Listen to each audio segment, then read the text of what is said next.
Steve coming at you, and welcome to Last Reps Baseball. Tonight should be an exciting matchup between two Japanese powerhouse baseball teams. I hope you all enjoy this and treat Freddie with all the respect he deserves. Call a good game, Freddie, and who knows, someday you may even see me in one of these games. And if you don't, you might want to come check out my channel and see what I do. You know what? But hey, let's get back to Freddie. Let's get some baseball. Let's just have a great game.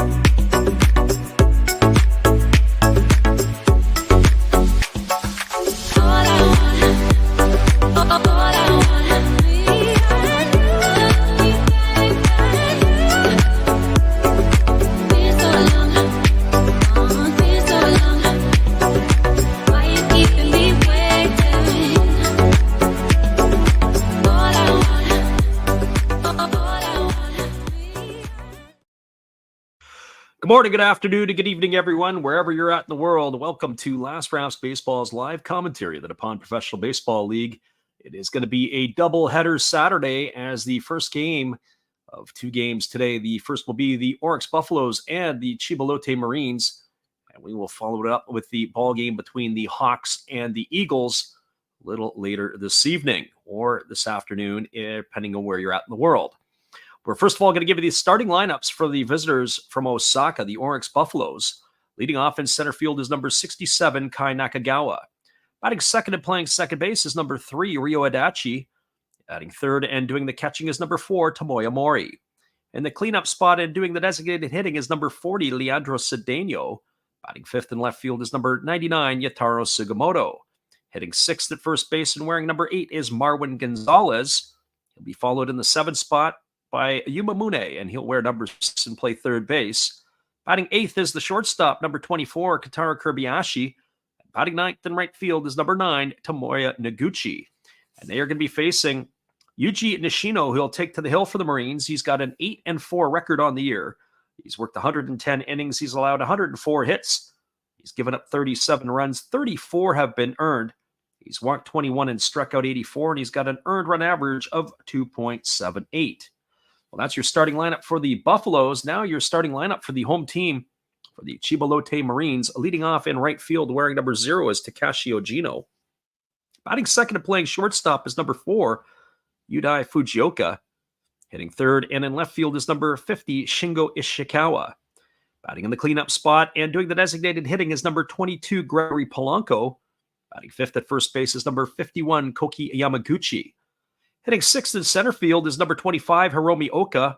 He'll be followed in the seventh spot by number 72, Mike Brosu. He'll play third base. Batting eighth is the catcher wearing number 27, Tetsuhiro Tamura. And batting ninth and playing second base is number 8, Shogo Nakamura. And they're going to be facing Tsuchiya Yamazaki, who takes to the hill with a 10-5 record. He's worked 124 in the third innings. He's allowed 123 hits. He's given up 47 runs, 46 of which have been earned. He's walked 21 and struck out 80, and he's got an earned run average of 3.33. Well, those are your starting lineups. The pitcher Nishino is getting the game ball. He's taking to the hill. We'll be back in just a couple with all the action. We appreciate you for listening in to us tonight on the Last Reps Baseball YouTube channel. It is going to be Marines versus Buffaloes when we return after this.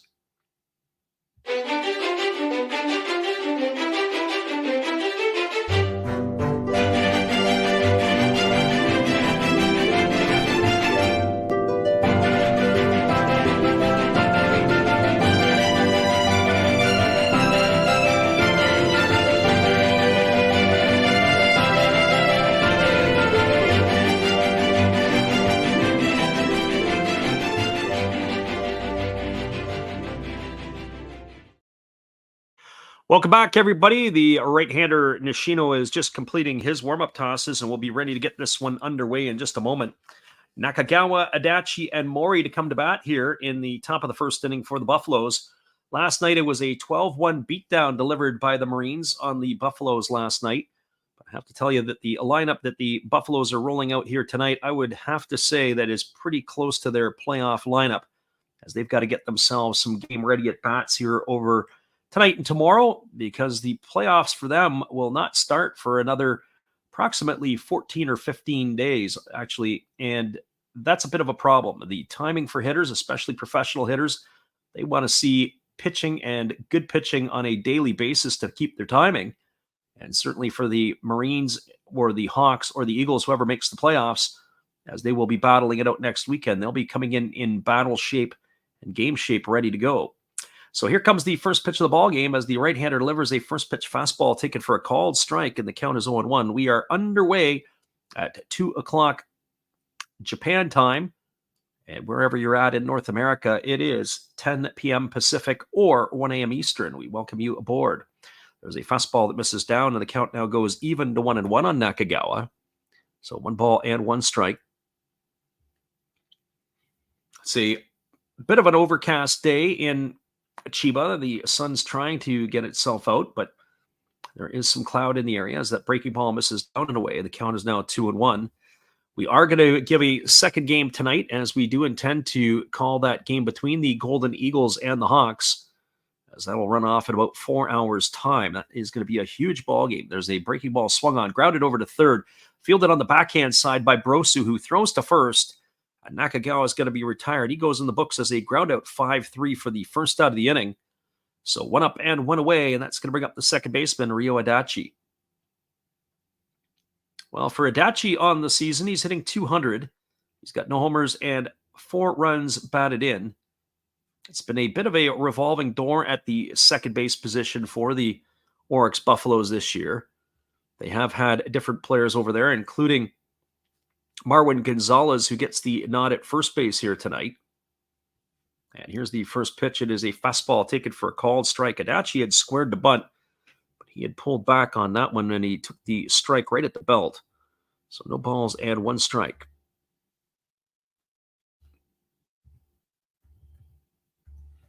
When I think of other players who've had in that revolving door at second base, as the pitch is a fastball swung on and fouled straight back, the count is 0-2. They've also used in that position, as well as Koji Oshiro. And we've seen Sho Gibbo over there as well. So a few different players that they have rolled in and out of that spot. The 0-2 on the way. It's a fastball swung on and missed. And Adachi goes in the books. He's gone for out number 2. And that's going to leave it all up to the catcher, number 4, Tomoya Mori. Well, for Mori, he's hitting 289 on the year. He's got 18 homers to go with 63 runs batted in. As the right-hander Nishino goes down to the rosin bag and gets himself some rosin. A really healthy crowd in Chiba today for this one, as of course, this means a lot. 1 win for the Marines will get them into the playoffs. Here comes the first pitch. It is a breaking ball that misses outside, and the count is 1-0. And of course, where they play, is it going to be a home playoff game or road playoff game? Right now, the Fukuoka SoftBank Hawks are in the driver's seat. There's a breaking ball that catches the inside corner, and the count goes even at 1-1 to Mori. So 1 ball and 1 strike it is. We will be back on the call for the games that will feature the final game of the season. I just was looking at the schedule as the fastball misses down and away, and the count now goes to 2-1 on Mori. And my thoughts on that is that there is rain in the forecast. Tomorrow is a rainout day, so the games would go on Monday. It'll be the Marines and the Golden Eagles, be the Buffaloes and the Hawks, as there's a fastball that misses down. It's now 3-1. And my thoughts is that Tohoku Chiba game, even if there's a few drops of rain, they may want to push that to the Tuesday start time, as they do have that there. There's a fastball that misses down, and it's going to be ball 4 to Mori. He's going to be aboard with a walk. You can see that the catcher, Tamura, he froze that pitch. They wanted that call, but it didn't look like the pitch was down. And so Nishino is going to issue his first free pass of the evening. That's going to bring up the designated hitter, Leandro Cedeno. Well, Cedeno batting .246 on the year, 9 homers to go with 34 runs batted in. He had a fantastic week in the middle of the summertime that announced his presence, and then he really hasn't caught fire since. They've adjusted to him, have they, the big fella in the NPB, as the first pitch breaking ball misses upstairs for ball 1. So 1 ball and no strikes. Much like Yutaro Sugimoto at the beginning of the year, who had a great start to his year as the player of the month for the month of March, April. And then he got hurt, and then he was never really the same after that. It looks like he's finally started to get it going. Of course, he waits his turn on deck. There's the breaking ball that is swung on, a grounded foul past the third baseline. The count goes to 1-1 on Cedeno. 2 gone here in the top of the first. The runner at first is Mori. Cedeno here with a 1-1 count as the right-hander Nishino kicks and delivers. It's a fastball swung on and missed. And the count now goes to 1-2. So 1 ball and 2 strikes to the big fellow Leandro Cedeno. As we said, it's going to be a late night here with Last Drafts Baseball, as we have the other stream all set up for the next one as well. It'll be Carter Stewart Jr. taking to the hill. And that one, there's a breaking ball swung on. This ball is lifted into deep right center field. And this ball is going to get down, and it's going to get off the glove of the center fielder, Oka, and it's going to go into the gap. That's going to get a run in here for the Buffaloes, as rounding third and heading home is going to be Tomoya Mori. So that's probably going to go down as a single. We're going to see where Cedeno ends up, and Mori's going to come around to score. There will be no RBI provided there, as the center fielder Oka had come over to field it and knocked the ball further into the right center field gap. And that is going to put the Buffaloes up 1-0 here in the first inning.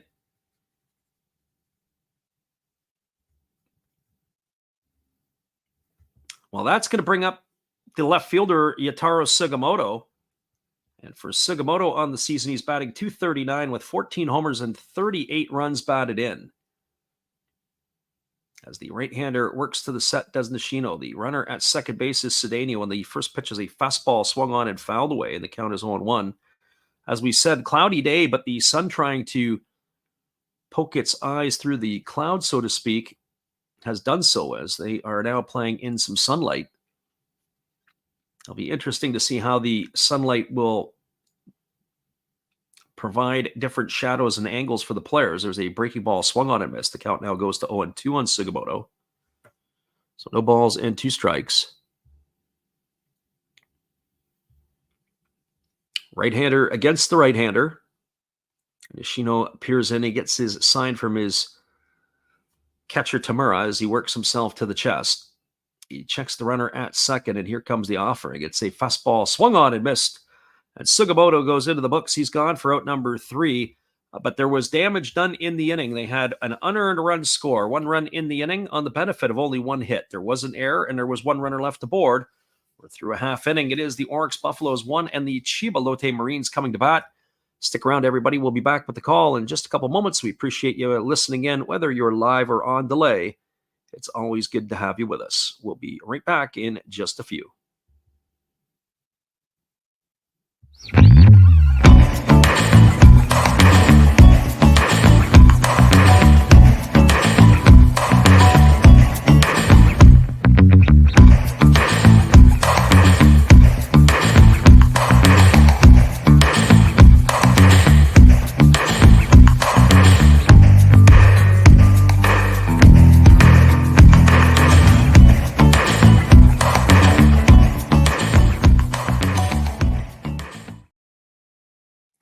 One nothing for the Buffaloes on an unearned run in the top of the first inning. We'll be back in just a few with all the action right after this. Well, you've got to have an ace in the hole, a little secret that nobody knows. Life is a gamble, a game we all play, but you've got to save something for a rainy day. You've got to learn to play your cards right if you expect to win in life. Don't put it all on the line for just 1 roll. You've got to have an ace in the hole.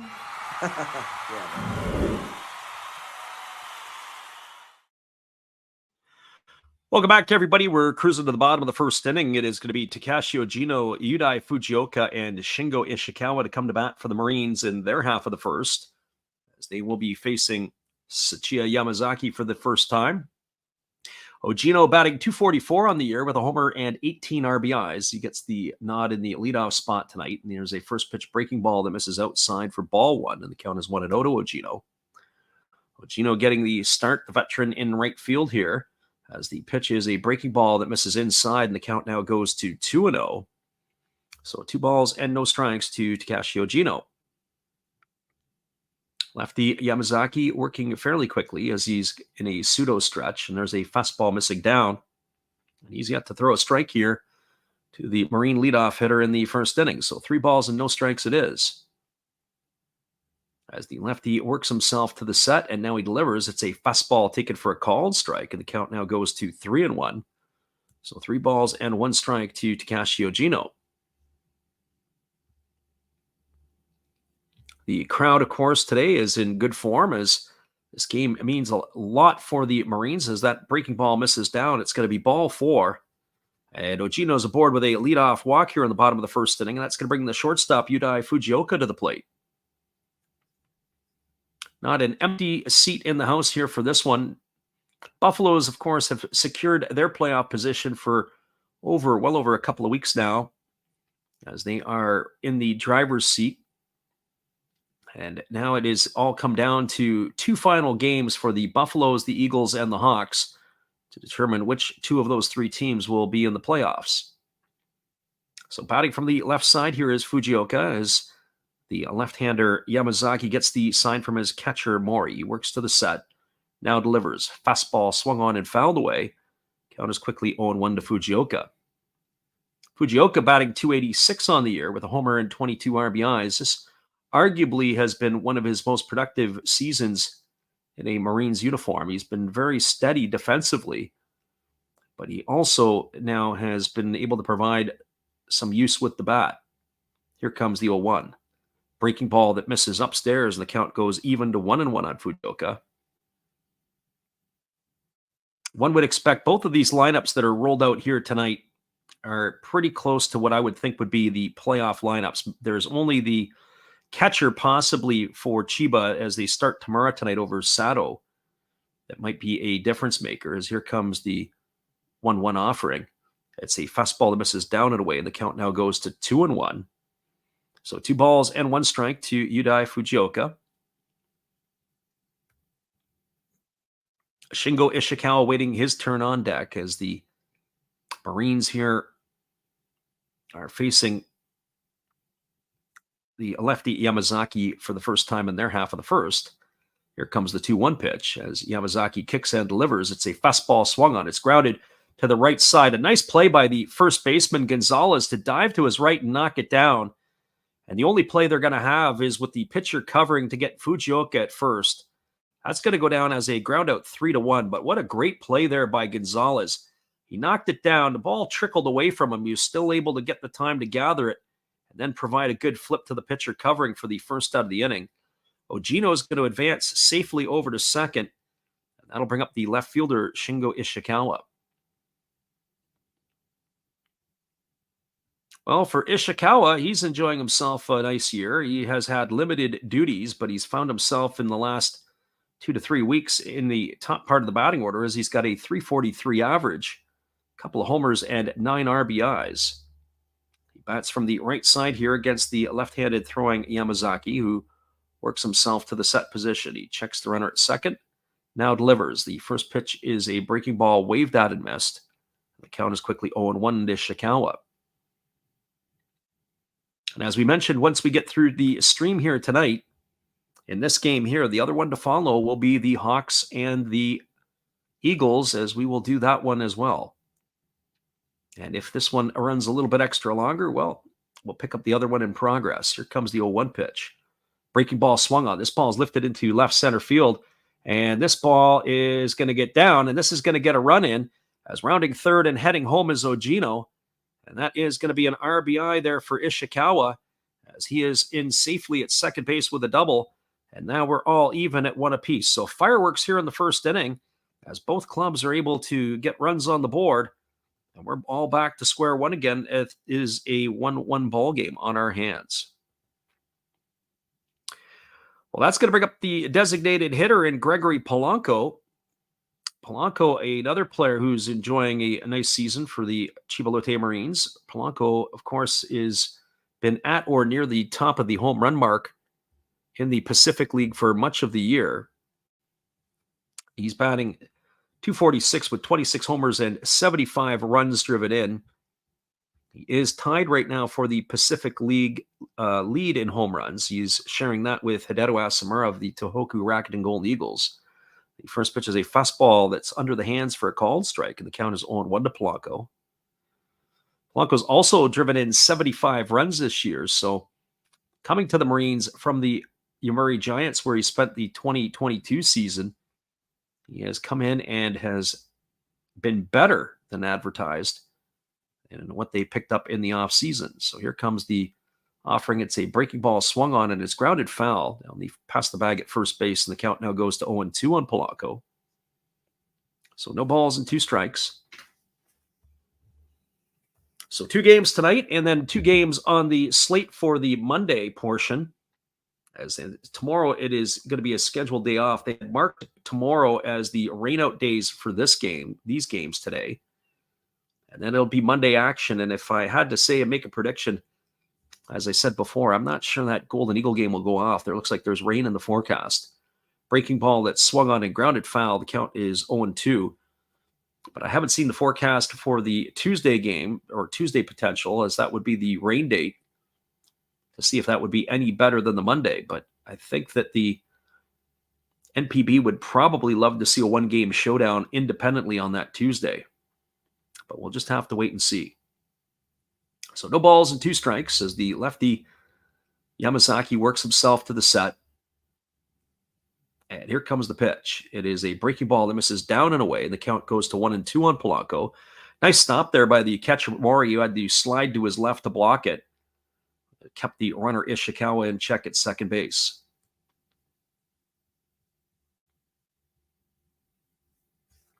So 1 ball and 2 strikes to Polanco, as he's waggling the bat here, waiting on the offering now from the lefty Yamazaki. 1 gone here in the first. 1 run on the board already now for the Marines to equal the score at once. Here comes the pitch. And it is a breaking ball that misses down. Another good stop by Tomoya Mori. That's back-to-back pitches that he's done a good job with. Evens the count to 2-2 on Polanco.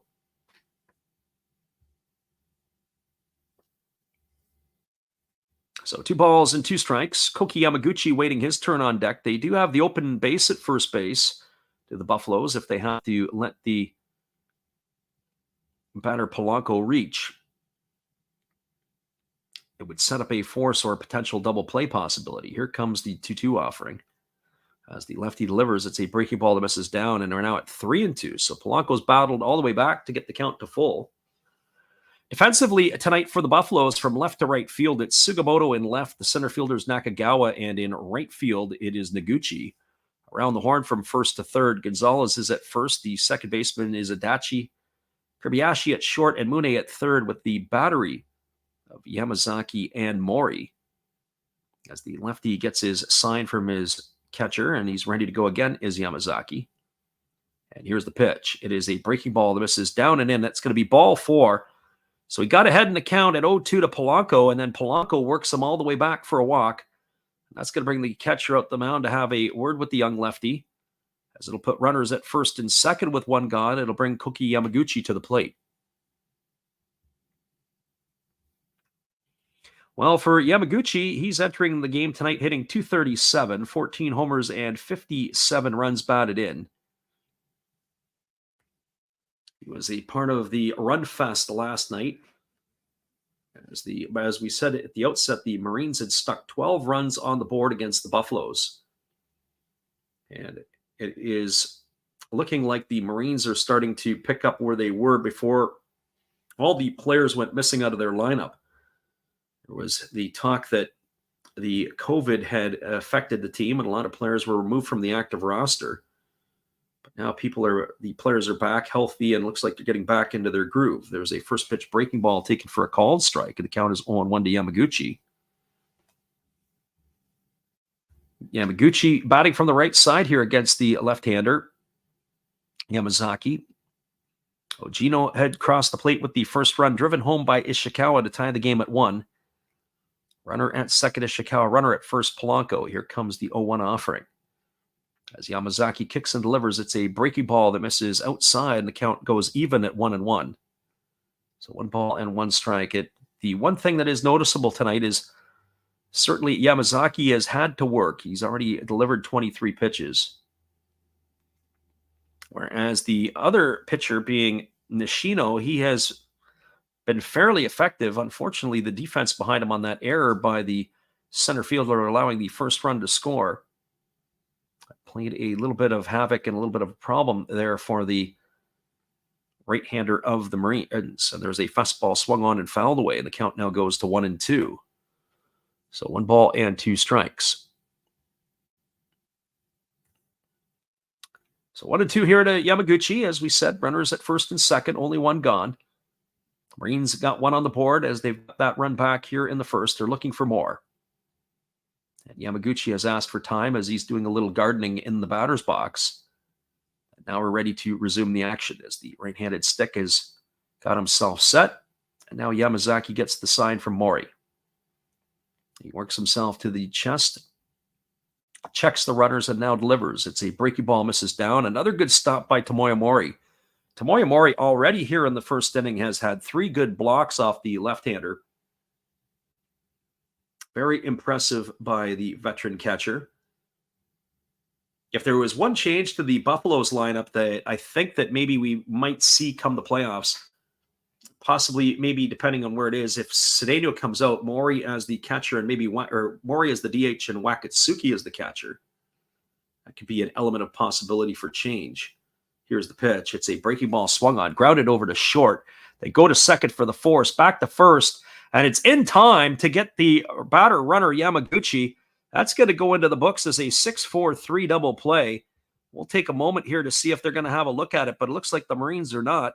And that is going to do it here in the first inning. Well, they had a run in the inning on the benefit of 1 hit. There were no errors, and there was 1 runner left aboard. We're now through 1 complete. It is the Chiba Lotte Marines 1 and the Orix Buffaloes 1. Stick around, everybody. We appreciate you for listening in. We'll be back in just a few. And our friend Mr. Rono says he's surprised it's a 1-1 score in inning number 1. They brought the offense last night to the Marines, and maybe they're bringing it again tonight. We'll be right back after this. Hello, this is Eric Fox, formerly of the Oakland A's and Texas Rangers baseball teams. If you want to learn about Japanese baseball, see Coach Fred of Last Raps Baseball. If you want baseball instruction, see Coach Fred. If you want to learn about golf, do not go to Coach Fred. Fred, what kind of club is this? At Last Raps Baseball, we know baseball.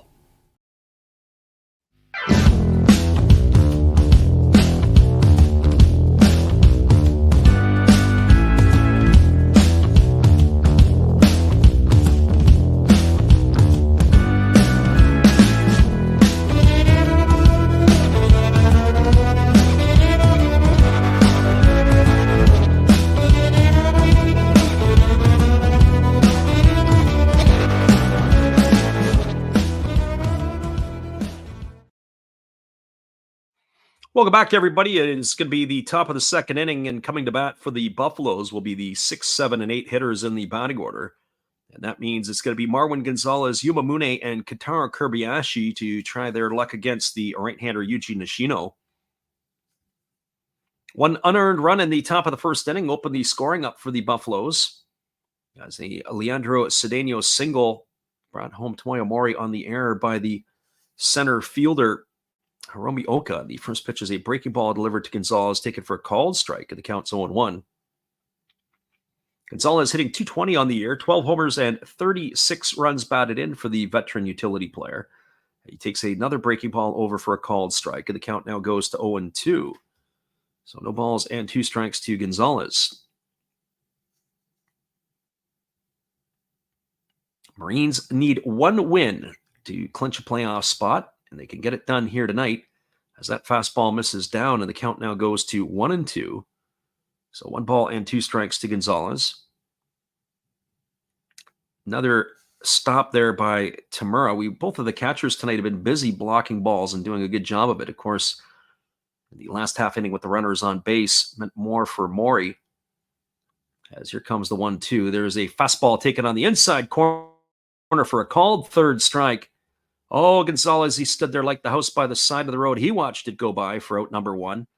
So 1 Buffalo in the books here, and that's going to bring up the third baseman, Yuma Mune. Well, for Mune, he's having himself a bit of a off year compared to the last 2 years that he's had. He's hitting .240 with a couple of homers and 22 RBIs. So he's going to have to find a way to get back to the form he's had in the last couple of years. As the first pitch is a fastball swung on. This ball is lifted into left center field, drifting over to his right and making the catch. And a very difficult Sunfield is Hiromi Oka, and that's going to be the second out of the inning. If you're not able to get the feed somewhere and sync up with us, the way it is it's sunny from pretty much 80% of the ballpark, but in center field, the center fielder Oka is standing in the shade, so the ball's got to come from the sun to the shade where he's at. And that can make it very difficult for a fielder to have to pick up the ball, much like when there are shadows around home plate for hitters. So here's the first pitch to Kentaro Kobayashi, misses upstairs for ball 1. Defensively for the Marines tonight, from left to right field, Ishikawa is in left, Oka in center, Ogino in right. Around the horn from first to third is Yamaguchi at first, Nakamura at second, Fujioka at short, and the third baseman's Brosu, with the battery of Nishino and Tamura. That pitch was a breaking ball that was swung on and missed by Kobayashi, and the count's all even at 1s. Here's the pitch. It's a breaking ball that just misses outside, and the count now goes to 2-1. The last half inning, the starter Nishino was able to retire the first 2 batters, and that was where all the excitement came. It was with 2 out. He's done the same here. He's retired the first 2. There's a breaking ball swung on. It is lifted into right center field. Moving over to his right, and underneath it is the right fielder, and that is Ogino, who's going to put it away for out number 3 here in the second inning. And that is going to do it for Orix. There was no runs in the inning, no hits, no errors, and nobody left the board. We are now through 1.5. Your score is the Buffaloes 1 and the Marines 1. Stick around, everybody. We'll be right back in just a few and answer our friend Mr. Rono's questions when we get back after this. We appreciate you guys for listening in. Hold tight. We'll be right back.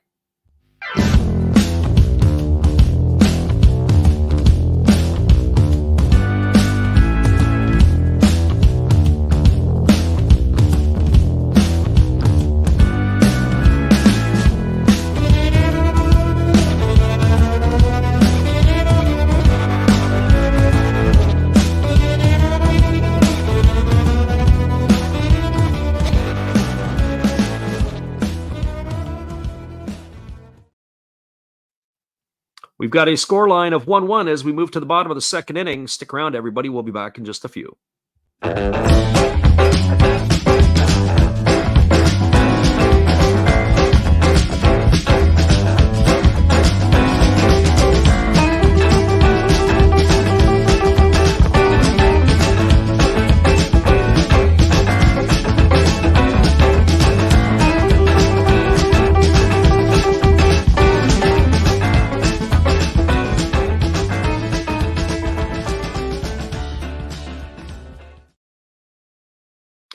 Welcome back, everybody. We're moving to the last half of the second inning. It'll be Oka, Brosu, and Tamura to come to bat for the Marines in their half of the second inning, as they will be facing the left-hander Sachiya Yamazaki, who really struggled in his half of the first inning, as he was approaching the 30-pitch mark, as he had lots of work to do after he had walked a couple of batters in the inning and allowed a double to Ishikawa, which had evened the scoreline up at 1. Our friend Mr. Rono asked the question in the chat in the last half inning. He said he wanted to know if they use the pitch clock, and does the NPB have a pitch clock?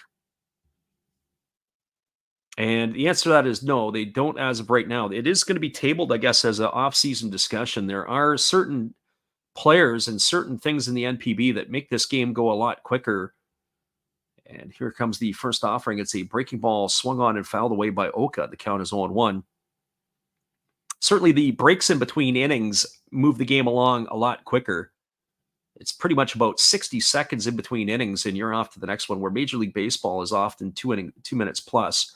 There's a fastball swung on. This ball is lifted into center field. It's going to get down for a base hit in front of the center fielder, Kai Nakagawa, and Oka is aboard with a single. So he is aboard to lead off the second, and that's going to bring up the third baseman, Mike Brosu. But with that being said, also to the pitchers throwing in front of the dugouts in between innings also helps as well, as they are able to play catch and keep their arms moving and going before they move them out onto the field. So usually they get up with 1 or 2 out, start playing catch. So here comes the first offering to Brosu, and it's a fastball that's taken on the inside corner for called strike, and the count is 0-1. Chronic Fisherman asked the question, how can we get the game live? Really depends on what country you're in there, Chronic Fisherman, or where you're watching from. Certain options are available for Europeans that are different than North Americans, that are different from those of you who are in Asia. As here comes the 0-1 to Brosu as the pitch is on the way. It's a breaking ball that misses outside. The count's even at 1-1. Brosu hitting 195, a 1 homer and 11 RBIs.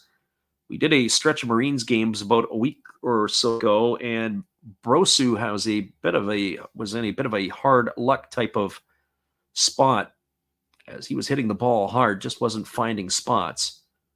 As Yamazaki throws over to first base, and diving back in time is the runner Oka.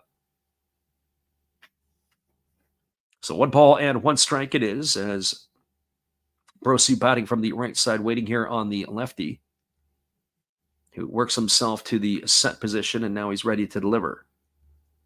As he pitches on the way, it's a slower breaking ball that misses outside. The count now goes to 2-1 on Brosu. Brosu, of course, at the major league level, spent time with the Milwaukee Brewers as well as the Tampa Bay Rays. Arguably the biggest part of his career, the biggest moment of his career, was hitting a home run in the playoffs off of Yankees closer Aroldis Chapman. Probably be a war story that he'll have as the #1 highlight of his career. Here comes the 2-1 pitch. Breaking ball swung on, is popped up, foul behind home plate. Giving chase is Tamura. He's got room, and he's going to make the catch. And that is going to retire Brosu. He's gone for the first out of the inning.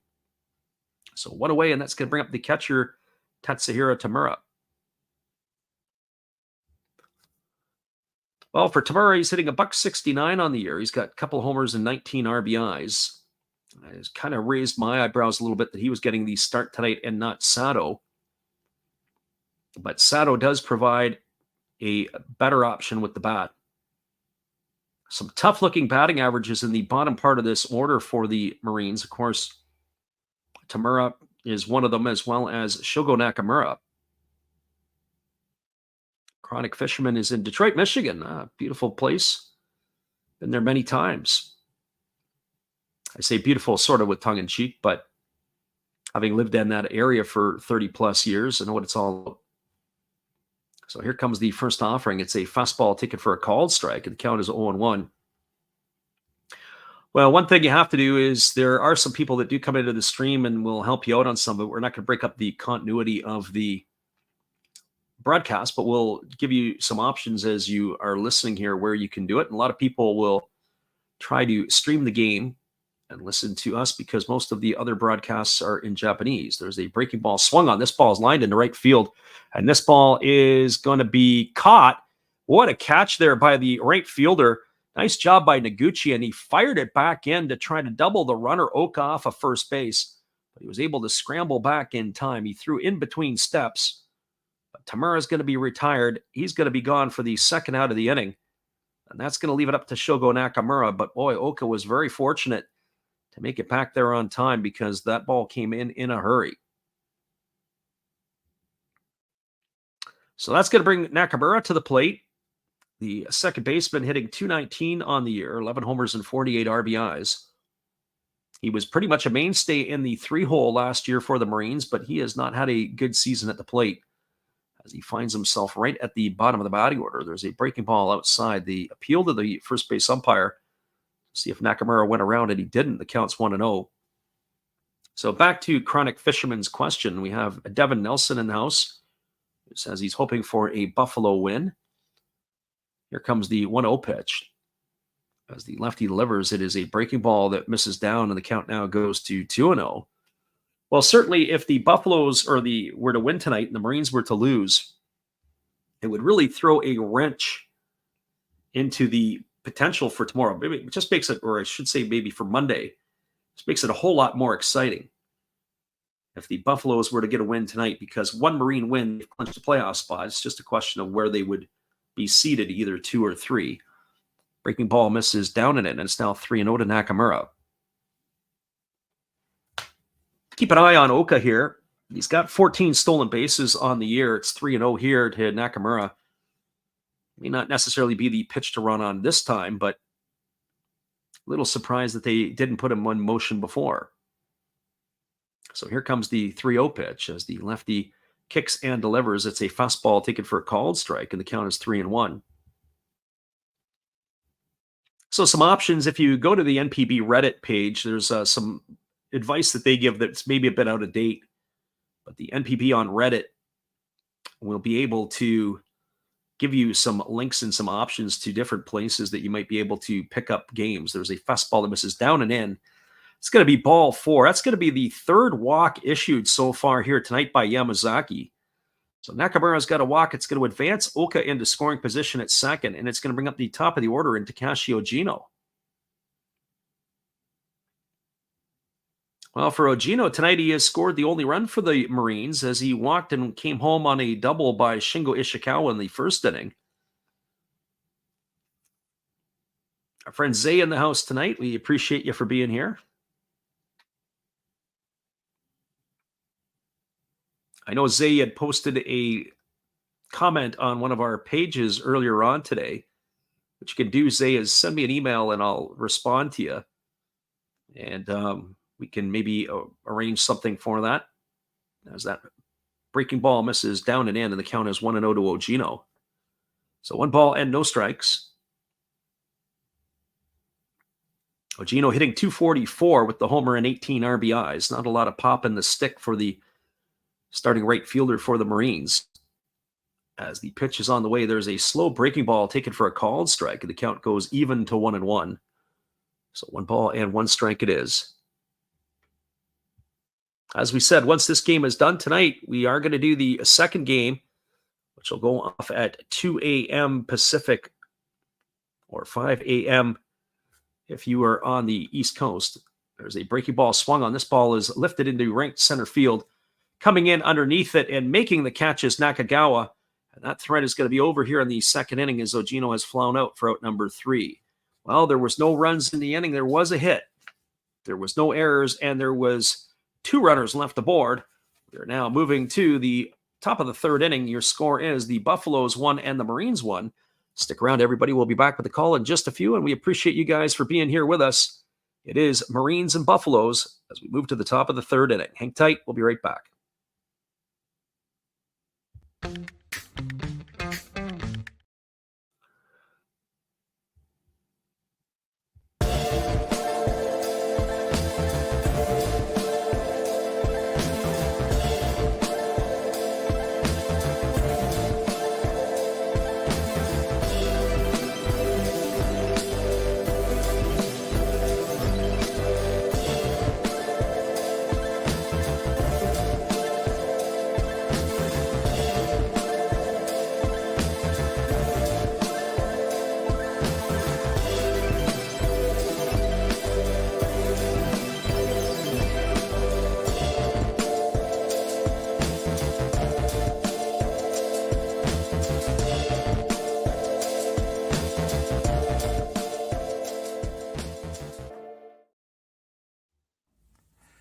This is Steve Rademacher, and I'd like to introduce you to my channel if you haven't seen it before. These are all the things I enjoy: sports, autographs, relics, non-sports Hall of Famers, pseudo-sports, Star Wars.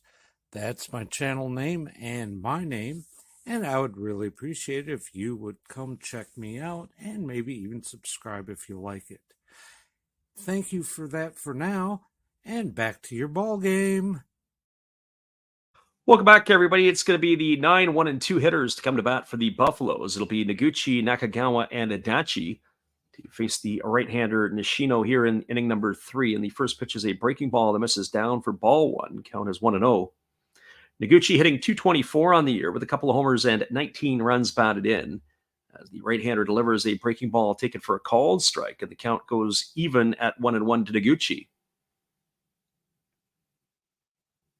Nishino works from the stretch despite the fact there's nobody on. Much does Yamazaki. Here's the pitch. It is a fastball that misses outside, and the count now goes to 2-1. So 2 balls and 1 strike. As we said, once this game is complete,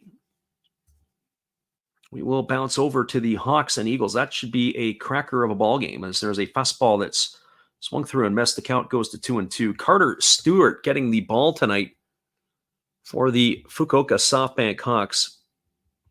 So the American is going to be entrusted to try to get a victory. There's a fastball swung on and missed, and Noguchi is gone for the first out of the inning.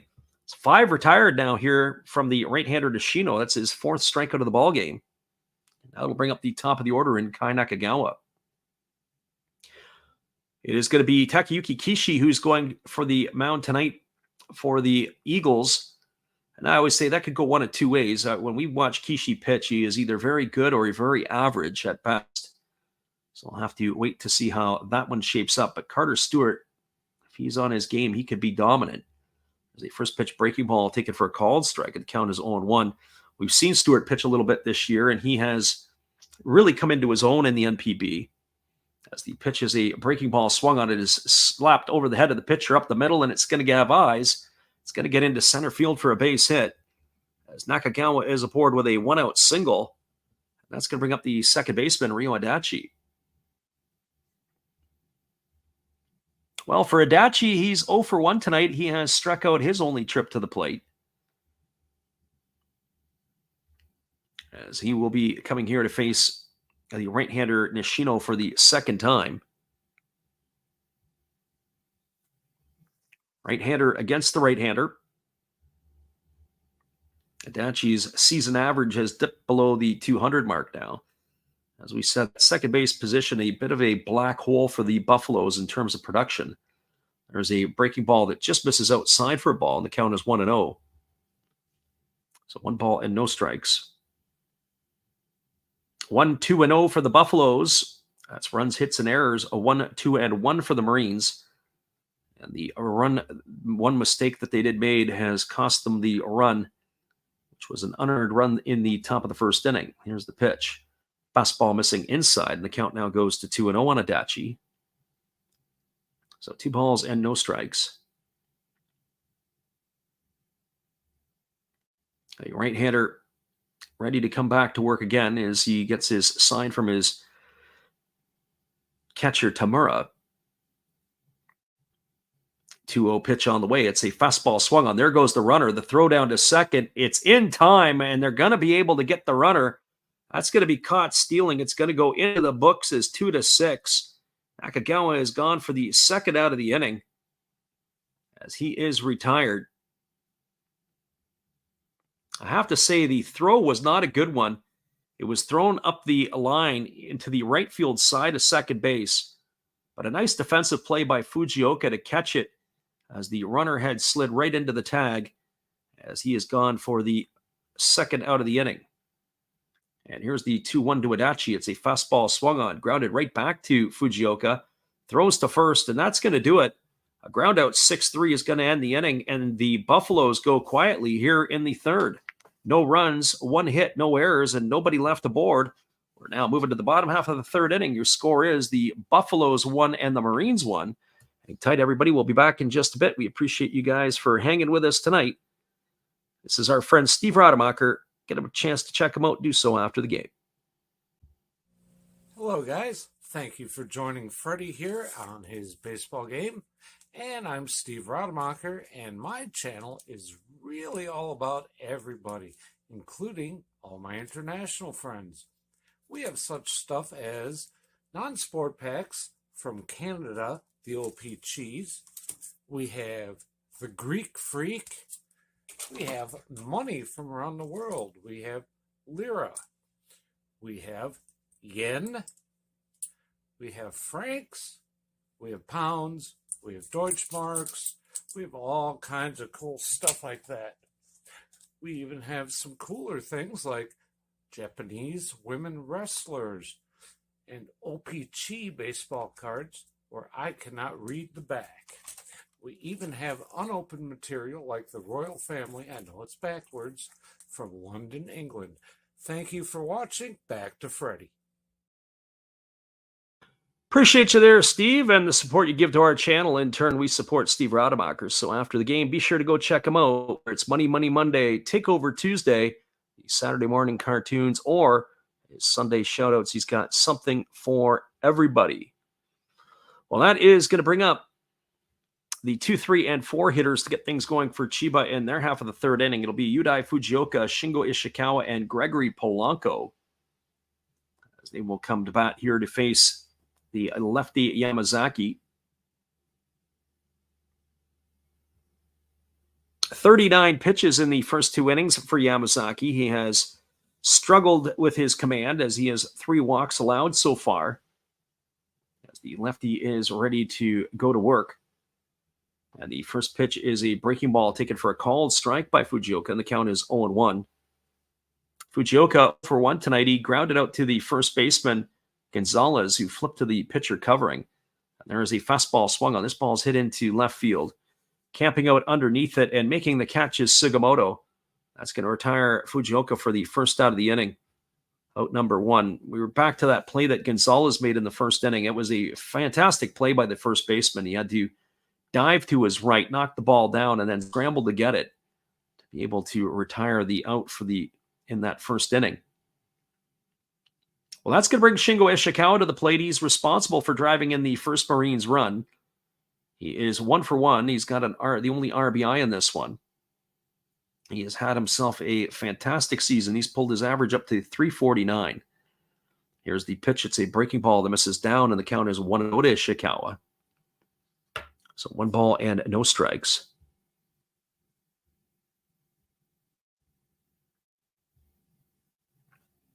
Lefty Yamazaki ready to go again.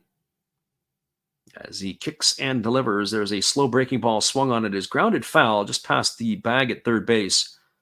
Yuma Mune had fielded it on the backhand, and he gets rid of the foul ball. 1 ball and 1 strike to Ishikawa. It's this time of the year that, especially with teams being eliminated from playoff contention, and there'll be some offseason moves and another month or so around the NPB as that fastball swung on and fouled away, and the counts 1-2. There's already been some names that have been tossed around of players who've been released and others who are potentially going to be gone. We did see that the Dragons are not going to bring back Aristides Aquino next year. There's a breaking ball that misses down and away, and the count goes to 2-2. So different players that are going to be out of jobs or looking for work. Certainly the players that come from Major League Baseball into Japan are either A, extending their career at the end of their career, or trying to use the Japanese league as a bounce-back platform. As there's a fastball swung on, it is grounded softly up the middle. Moving to his left to field it is the shortstop Kirby-Ashi, who throws to first. And Ishikawa is going to be retired on a ground out 6-3. He's in the books for out number 2, and that's going to bring up the designated hitter, Gregory Polanco. Well, for Polanco tonight, he has a walk in his only trip to the plate. He was raced in a double play. The first time he came to the plate, he was in a hole at 0-2. He ended up working all the way back to draw himself a walk. Tied for the league lead in RBIs in home runs with Hideo Asamura, each with 26. There's a breaking ball waved out in the mist, and the count is quickly 0-1. I would have to think that Polanco had done himself enough this year to earn himself another contract, if not even maybe getting a multi-year deal in the event that he would want to stay in Chiba, as he has asked for time, and pitcher not even looking, just went into his motion and was going to deliver the pitch, and the umpire had called time and Polanco had stepped out. Would have been a free shot for Yamazaki if he would have drilled him. Here's the 0-1 pitch. It's a fastball that misses down, and the count goes even to 1-1. And in some ways, good to see this for Polanco. If you are a Polanco fan or not, his health this year has been pretty good. As there's a fastball swung on. This ball is going to be lifted and right to the shortstop's glove, Kirby-Ashi, and that's going to do it there. I thought that might have been able to get over. Caught him on the fists, did Yamazaki, but that's going to retire Polanco for the third out of the inning. On a little looper to the shortstop, he's gone for out number 3. No runs, no hits, no errors. Nobody left aboard for the Marines in their half of the third. We're starting to cook along now. We're heading to the top of the fourth, all locked up at ones. Hang tight, everybody. We'll be back in just a bit. Appreciate you for being here with us tonight. Here's our friend Matt. Check him out after the game. Good evening, ladies and gentlemen. Namaste. Hey, I hope you guys have been enjoying the game. My name is Hollis. I've got a YouTube channel called Another Hollis Build. I love baseball cards. I open up brand new product for you guys. I open up old stuff. I do breaks. I do auctions. All kinds of stuff concerning baseball. I'm Friars faithful, Padres to the end. I also love Garbage Pail Kids and my animals. I have a ton of animals. It's like a mini petting zoo here around my house. I also love my city. San Diego, baby. I take you all around the city and show you what's up. If you guys dig stuff like that, cruise on over and check it out. It's Another Hollis Build. If you dig it, subscribe. I'd really appreciate to have more follow me along on the journey. Hey, either way, you guys have a wonderful day or a beautiful, beautiful evening. No matter which one it is, make sure that you make it great, my friends. Big up Last Raps Baseball. Yeah, Freddie, let's go. One love and peace. Yeah, man.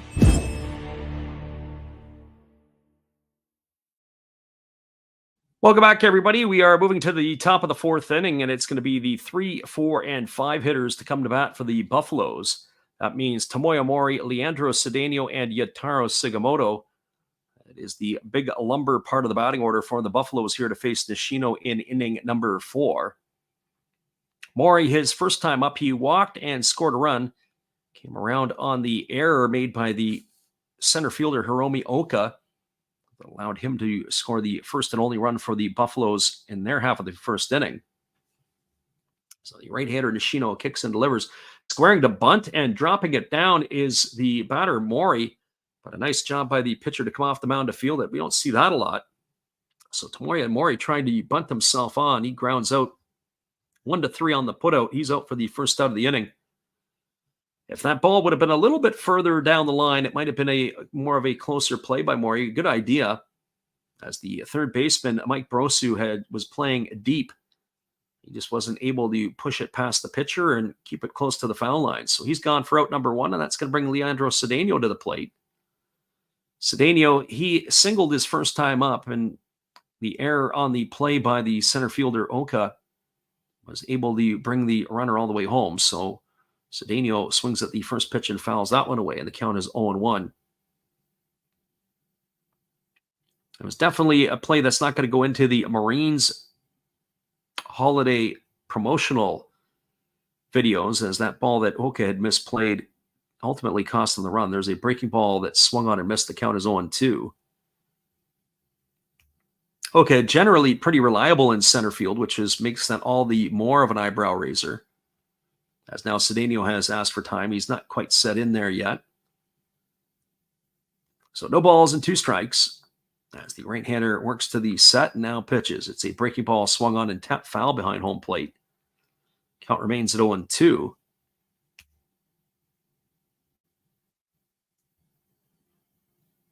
Cedeno, when we saw him in the spring training part of the year, he was a development player, signed as a development player. He was wearing the number 121. And when they brought him off the development squad, he was producing for the Buffaloes. There's a breaking ball that misses down, and the count now goes to 1-2 on Cedeno. So 1 ball and 2 strikes. Game is sort of settled after that first inning. I'm sure there were some nerves and some excitement for both of the teams. At top of the and bottom half of the first inning, where each of the teams traded runs, there's a breaking ball swung on and missed. Cedeno is gone for the second out of the inning. And by our accounts here, that would be strikeout number 5 in the books for Nishino tonight. And that'll leave it up to the left fielder, Yataro Sugimoto. And Nishino on the season is striking out at a clip of less than one batter per inning. But right now he is over that pace. Here comes the first offering to Sugimoto. It's a breaking ball that misses upstairs for ball one. The count's 1-0. Sugimoto was one of his victims in the first inning. He struck him out on 3 pitches. So 1 ball and no strikes as the right-hander kicks and fires. There's a breaking ball swung on. This ball is belted into deep left field. This ball is trouble. Looking up and watching it sail into the seats is the left fielder Ishikawa. And Nishino has served up a solo shot here to Sugimoto. And our friend Zay says it best, adios pelota. That is for sure. Goodbye, baseball. As Sugimoto rounds the base paths with his 15th homer of the year, and that gives the Buffaloes a 2-1 lead.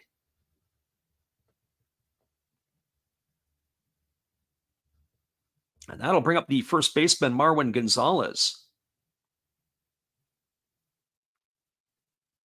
Well, for Gonzalez in this one tonight, he is 0 for 1. He struck out looking his first time up.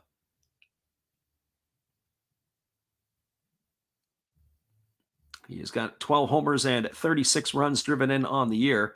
The switch hitter batting from the left side swings at the first pitch fastball and fouls it away, and the count is 0-1. So tonight, in the 4 innings now that we've had, Nishino has retired the first 2 batters in 3 of the 4 innings, but twice of the 3 he has allowed the runners to reach base in some capacity, this time with a home run. There's a fastball swung on and fouled away, and the count now goes to 0-2. Our friend Devin's excited. He says, let's go, Buffalo. And that is for sure here in this one, as the Buffaloes, with a win here tonight, as we said, it really doesn't do anything for the Buffaloes at this point. I have to tell you, Devin, having been in Japan recently, the Buffaloes sure don't get a lot of love. There's a fastball swung on, is lifted down the left field line, racing over and sliding into foul territory, feet first into the wall is Ishikawa. Not able to come up with the play as the ball lands in foul territory. He had to come a long way. But that is going to keep the count at 0-2, so Gonzalez is going to get second life. That's all he really could do, is he had to slide, and he was sliding feet first into the wall. And he's a little bit unfortunate because the ball did deflect off his glove. Had he made the play, it would have been an outstanding play. Even just to get there was great, but not able to make the play. There's a ground ball hit back up the middle. It's off the pitcher, fielded by the shortstop, Fujioka. He throws to first, and that's going to go as a ground out, 1-6-3 on the putout for the 3rd out of the inning, and that will do it here for the Buffaloes. But they get a run in the 4th inning on the solo shot by Sugimoto. 1 run, 1 hit, no errors, nobody left aboard. We're moving to the bottom of the 4th inning. Your score is the Buffaloes 2, the Marines 1. Hang tight, everybody. We'll be back in just a few. We appreciate you guys for being with us on the Last Rounds Baseball YouTube channel. We'll be right back after this.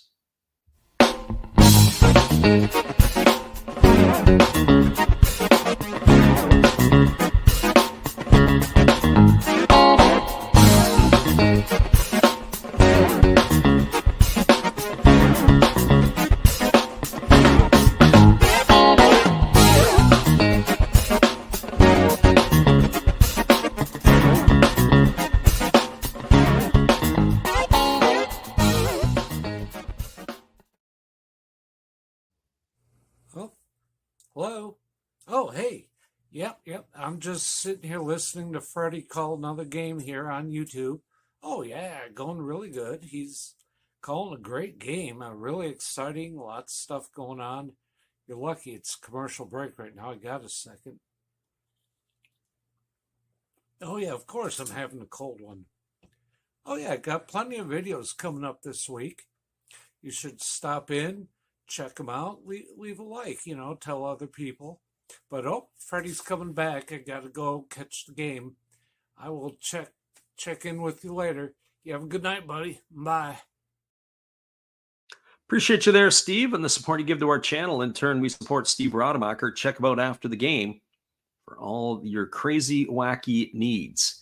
Well, it is going to be Koki Yamaguchi, Hiromi Oka, and Mike Brosu to come to bat here in the 4th inning to face the lefty Tsuchiya Yamazaki. And the first pitch is a breaking ball taken for a called strike, and the count is 0-1.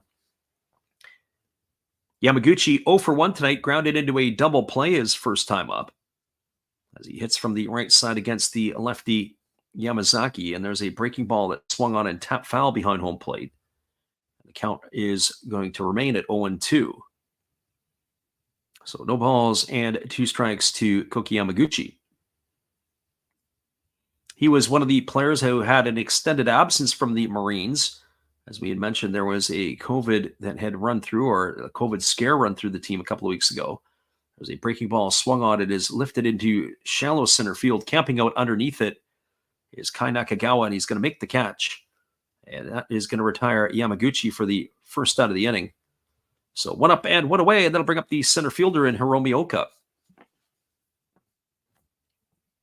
Well, for Oka, he is 1 for 1 tonight. He had a single, but he was stranded at second base in his last time up. And the first pitch is a slow breaking ball that bounces up to the plate. The count is 1-0 to Oka. Oka, another player in the lineup who can run a little bit. He's only got 14 stolen bases. As the pitch is on the way, there's a breaking ball that's down, and it gets all the way to the backstop, and the count now goes to 2-0. But he can be dangerous if he gets himself on board. As we said, the question mark in the Chiba lineup is really the last 3 hitters. There's a breaking ball taken for a called strike, and the count now goes to 2-1 on Oka. So 2 balls and 1 strike it is. Our friend Cutter says, let's go, plus money. Well, lots of ball game left in this one here. Here's the 2-1 pitch. It's a fastball taken for a called strike. Oka turns around, doesn't believe the call by the home plate umpire, but it must be so. So 2 balls and 2 strikes it is. Lefty Yamazaki gets his sign from his catcher Mori, and they set up inside. Let's see how they finish him off. There's a fastball that's taken just inside. That's going to run the count full to 3-2. I can't say he didn't hit his spot. The home plate umpire had a pretty good look at that pitch, but maybe it looked like it was a little bit on the low side. We'll get the side angle. It certainly wasn't low. Although I have to say Mori might have done better of getting underneath it a bit. There's the breaking ball swung on. It is grounded to third. Slipping is Mune. He makes the play, throws it up the line.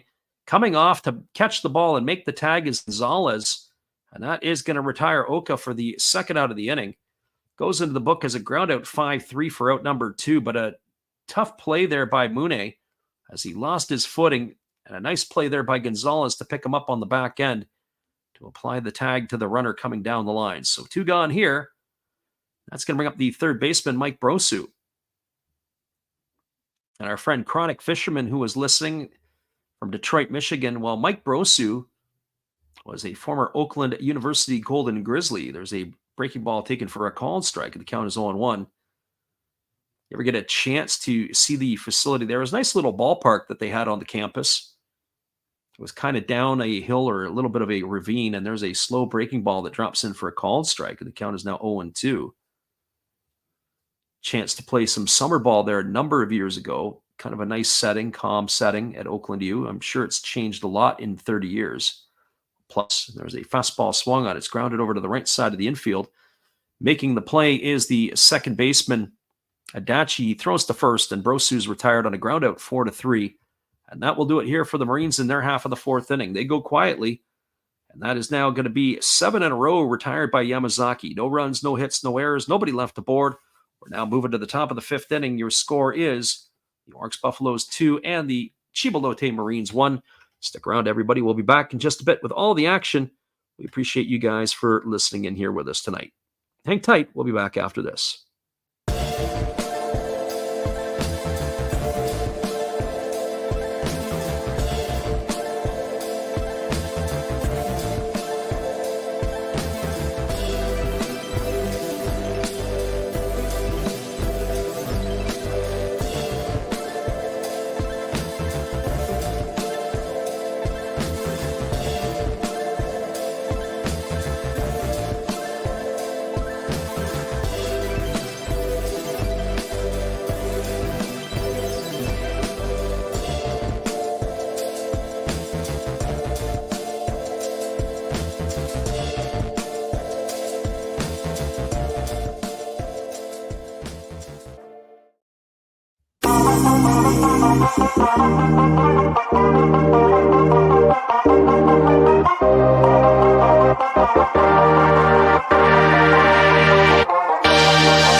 Welcome back, everybody. The starter, Yuji Nishino, coming back out for his fifth inning of work as he's going to be facing the bottom third of the batting order.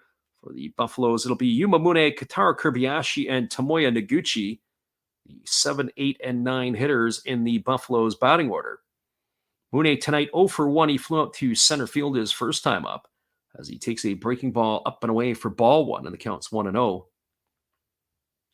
Mune, as we said at the outset, his first time, he struggled at the plate this year. Last couple of years hitting in the 270s. He's about 30 points off of that pace.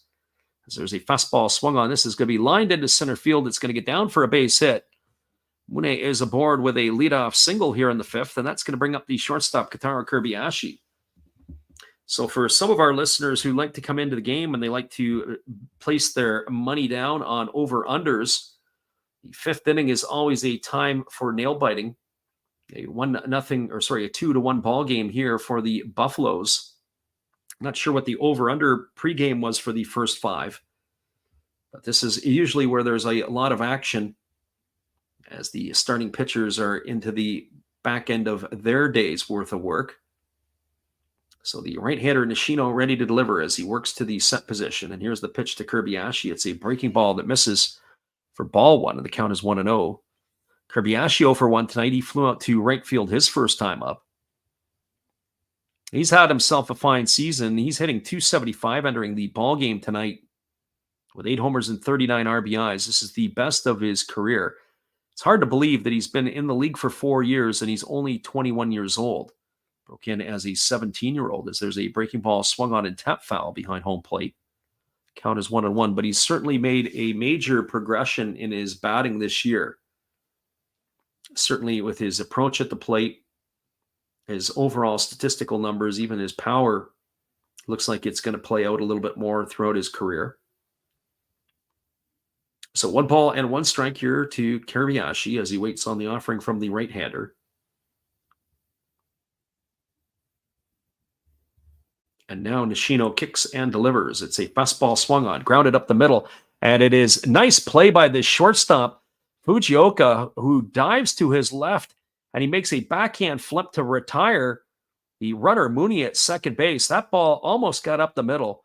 Fujioka, great job diving to his left. Backhand flip to Nakamura at second. That's going to retire Mooney on a fielder's choice, 6-4 for the first out of the inning. And safe at first is Kobayashi on the backside. They almost were able to get 2 for the price of 1. But Kobayashi, the runner at first, and it's going to bring up the right fielder, Tomoya Noguchi. Yudai Fujioka has been flashing the leather here in this one tonight. A nice play there to retire the runner, Mune, on the fielder's choice.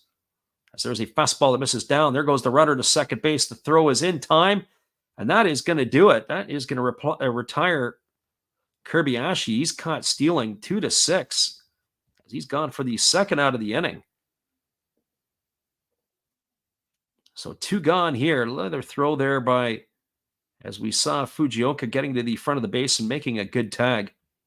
But we were singing the praises of Fujioka, and he has made some really nice plays defensively here tonight.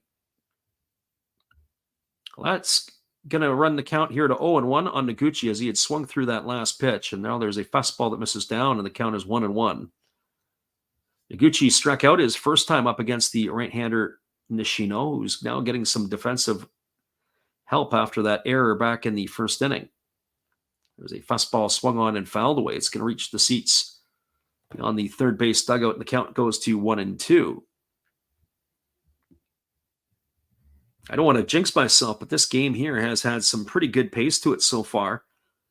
And of course, I would love to have a little bit of a break in between this one and the second one. So if you guys are still going to be up late, we have another stream set up that we will be doing the Hawks and the Golden Eagles. That should be a lot of excitement.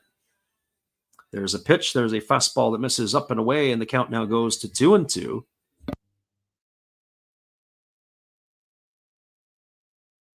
So 2 balls and 2 strikes to Noguchi. As the right-hander works himself to the set position. Now he kicks and fires. It's a fastball swung on, grounded over to third. Barehanded by Brosu, but he's not going to have a play anywhere. That was like a swinging bunt, so he's aboard with a single.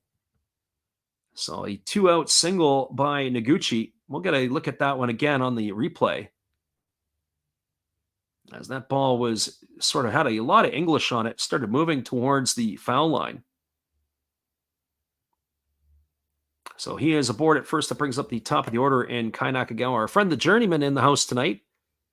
And we welcome you into the stream. And he wants to know, he asks the question, when does the Climax series begin? And that's a very good question.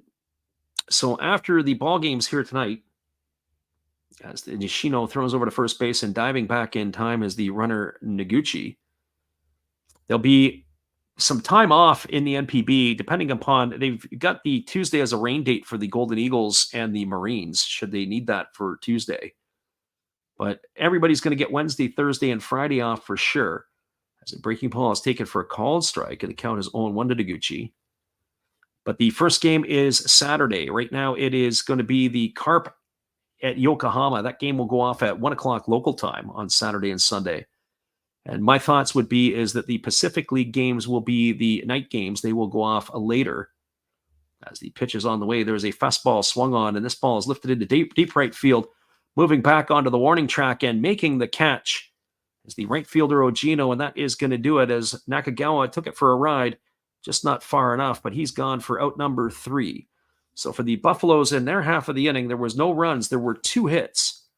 There was no errors and 1 runner left aboard. Your score as we move to the bottom of the 5th inning is the Orix Buffaloes 2 and the Chiba Lotte Marines 1. Hang tight, everybody. We'll be back and answer more of the Journeyman's questions when we return after this. Appreciate you guys for listening in. Bottom of the 5th coming up in just a bit.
Welcome back, everybody. It's going to be the bottom of the 5th inning. It'll be the 8, 9, and 1 hitters to come to bat for Chiba.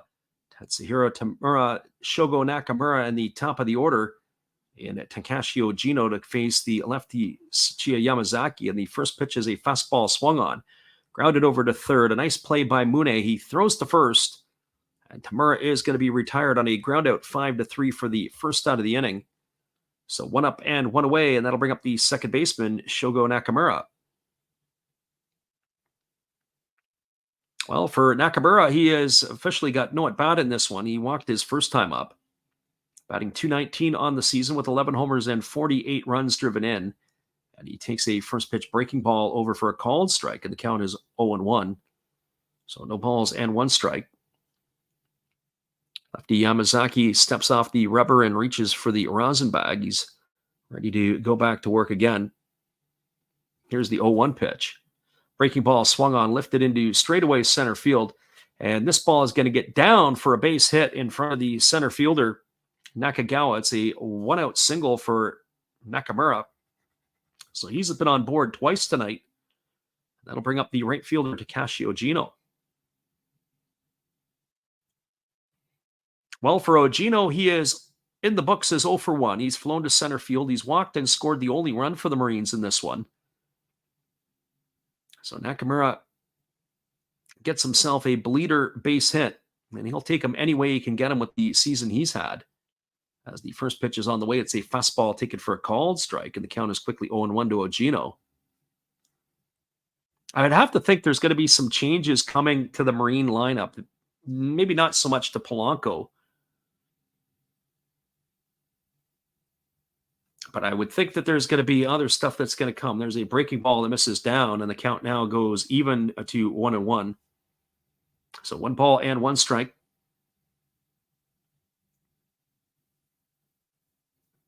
One ball and 1 strike here to Ogino with 1 gone and a runner at first.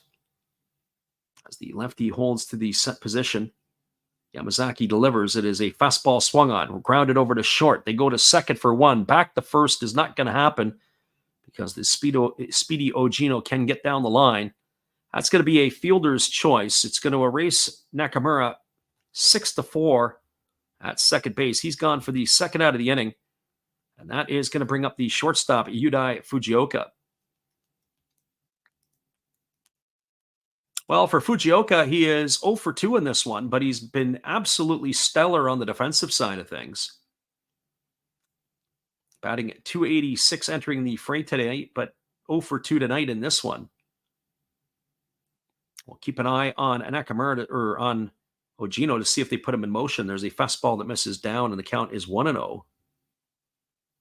So 1 ball and no strikes. Just as a reminder to our audience, we like to call it Japanese halftime. After the 5th inning, both of these clubs will receive an extended break. It's a little bit longer than your normal time in between innings.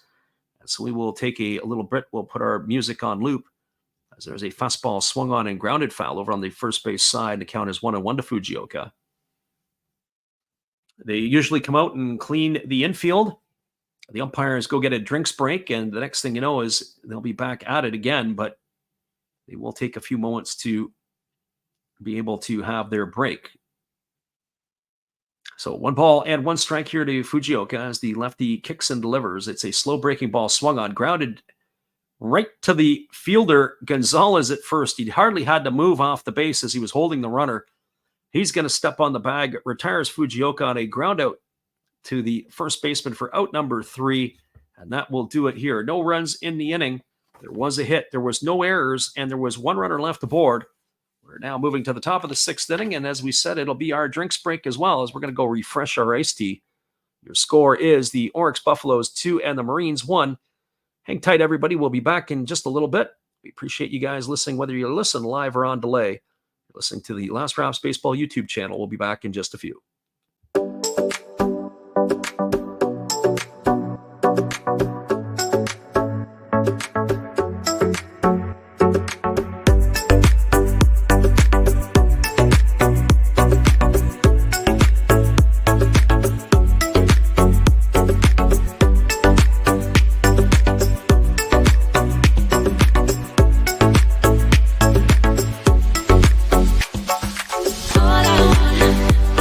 All I want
Welcome back, everybody. We just have our extended break here between the 5th and the 6th inning that we like to refer to as Japanese halftime. 2-5-0 for the Buffaloes, 1-3-1 for the Marines, as it is going to be the top of the 6th inning coming up in just a few moments. We'll be back in just a bit. We appreciate you guys for being here. Our friend Titus is in the house today. We thank you for stopping in. It's been a great day as he does listen in from Japan as Nishino is out getting his warm-up tosses in. We'll be back in 30 seconds, everybody, with all the action. We look forward to giving it to you here in just a few. Hang tight. We'll be right back.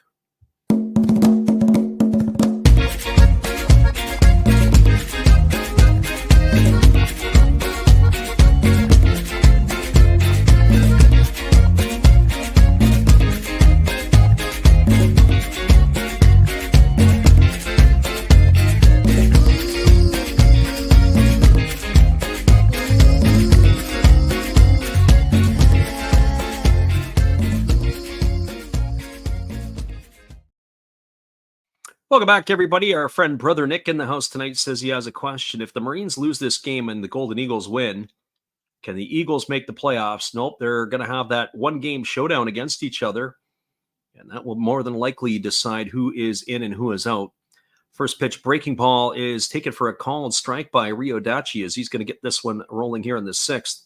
Dachi, Mori, and Cedeno at the plate here as the pitch is a breaking ball that misses down. The count is 1-1.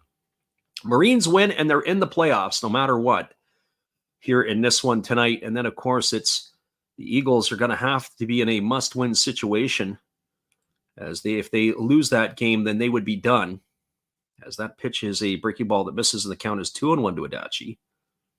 So 2 balls and 1 strike as the right-hander works himself to the set position and delivers a fastball that misses inside. The count now goes to 3-1. So the best case scenario, if you're a Marines fan, just win and you're in. If you lose, then you've got to face the Golden Eagles in Tohoku on that one-game showdown on Monday. And here comes the pitch. It is a breaking ball taken for a called strike. And the count now goes to 3-2. And, of course, the Fukuoka SoftBank Hawks playing the Golden Eagles tonight. If Golden Eagles win that game, and if the Marines lose it here, it is going to be a absolute I guess the way you would put it, I would say it by using some foul words, an absolute mess, as there's a ground ball that's hit to the shortstop, and Adachi fields it and throws to first, or is fielded by the shortstop, and Adachi is retired at first on the ground out 6-3 for the first out of the inning. Have to keep it a G-rated show when we're here, but I had a couple of words in mind of how it was going to turn it upside down. So the Golden Eagles win tonight, and if the Marines lose, the whole playoff picture is going to be flipped upside down. But we still have a lot of baseball left in this one as Tomoya Mori steps to the plate. Mori 0 for 1 tonight. He's walked and scored a run as he takes a breaking ball for a ball, and the count is 1-0.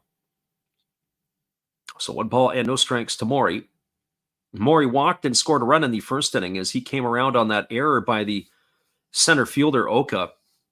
It's looming large now as we do have a 1-run ball game. More than likely, if Oka just fields the play cleanly, we would have ourselves a 1-1 affair here as the breaking ball misses up and away, and the count now goes to 2-0 on Mori.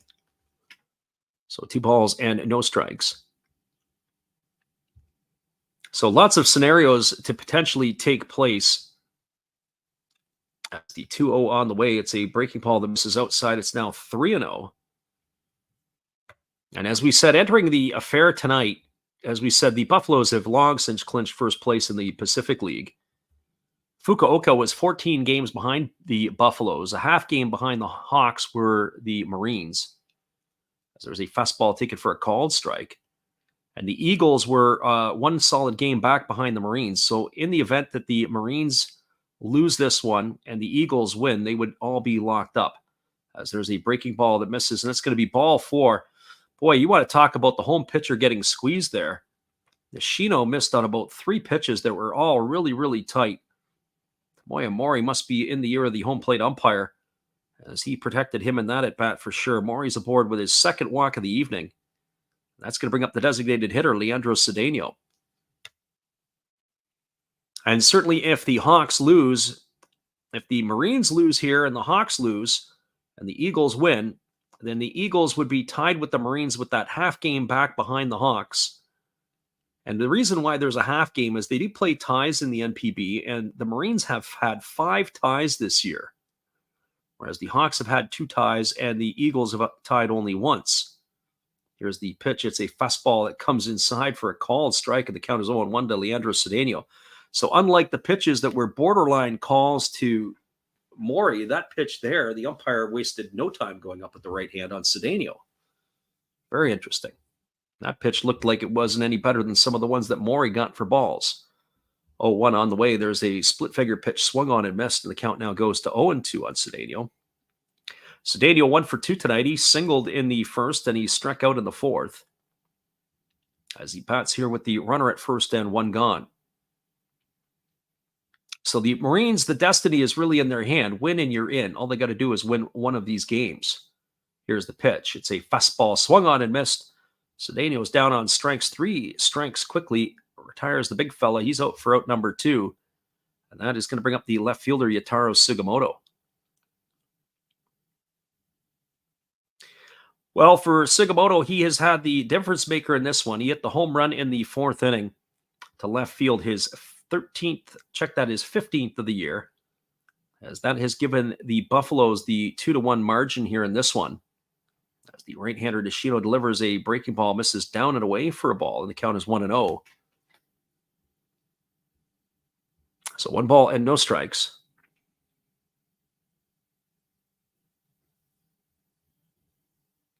So our friend Brother Nick asks, so if the Marines lose this and the Eagles win the next 2, well, you have to remember that the Marines also have another game, right? So their game is also going to go off. And so if they lose this one and the Eagles win the next 2, yes, the Eagles would get the playoff spot. Basically, the Marines have to either win tonight or win in their next game, which is going to be against Tohoku.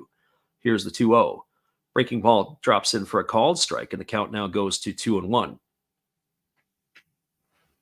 So the best thing that could happen today is either the Marines, if you're a Marines fan, the Marines win this one and they're in. The next best thing to happen is the Marines win tonight and the Hawks win tonight, obviously, and then that would eliminate the Golden Eagles. But the Eagles have to win that next game no matter what. As that breaking ball misses inside, the count is 3-1. So 3 balls and 1 strike it is. So if it goes into the final game of the season, if the Marines lose tonight, and if the Eagles win tonight, oh, it's going to be drama all over the place. And of course, the NPB would probably be licking their chops for TV ratings on those games. Breaking ball that drops in for a called strike. The count's now 3-2 to Sugimoto. And more than likely a nightmare for anybody else who would be listening in. So I hope that answers your question there, Brother Nick. So 3 balls and 2 strikes, as the runner at first, Maury, will be on the move as the pitch is on its way as a breaking ball swung on and missed. Another strikeout here for Nishino. He's been racking them up here tonight. And that is going to be out number 3 here in the 6th inning. They had no runs in the inning. There were no hits, no errors. There was a runner left aboard. We're moving to the bottom of the 6th inning. Your score is the Orix Buffaloes 2 and the Chiba Lotte Marines 1. Stick around, everybody. We'll be back with the bottom of the 6th inning when we return, although we will peek in as they have their version of the freeze. The Marine runner is going to go off against their version of what they call the freeze, like the Atlanta Braves do in Atlanta. We'll let you know the result when we get back. We appreciate you for being here.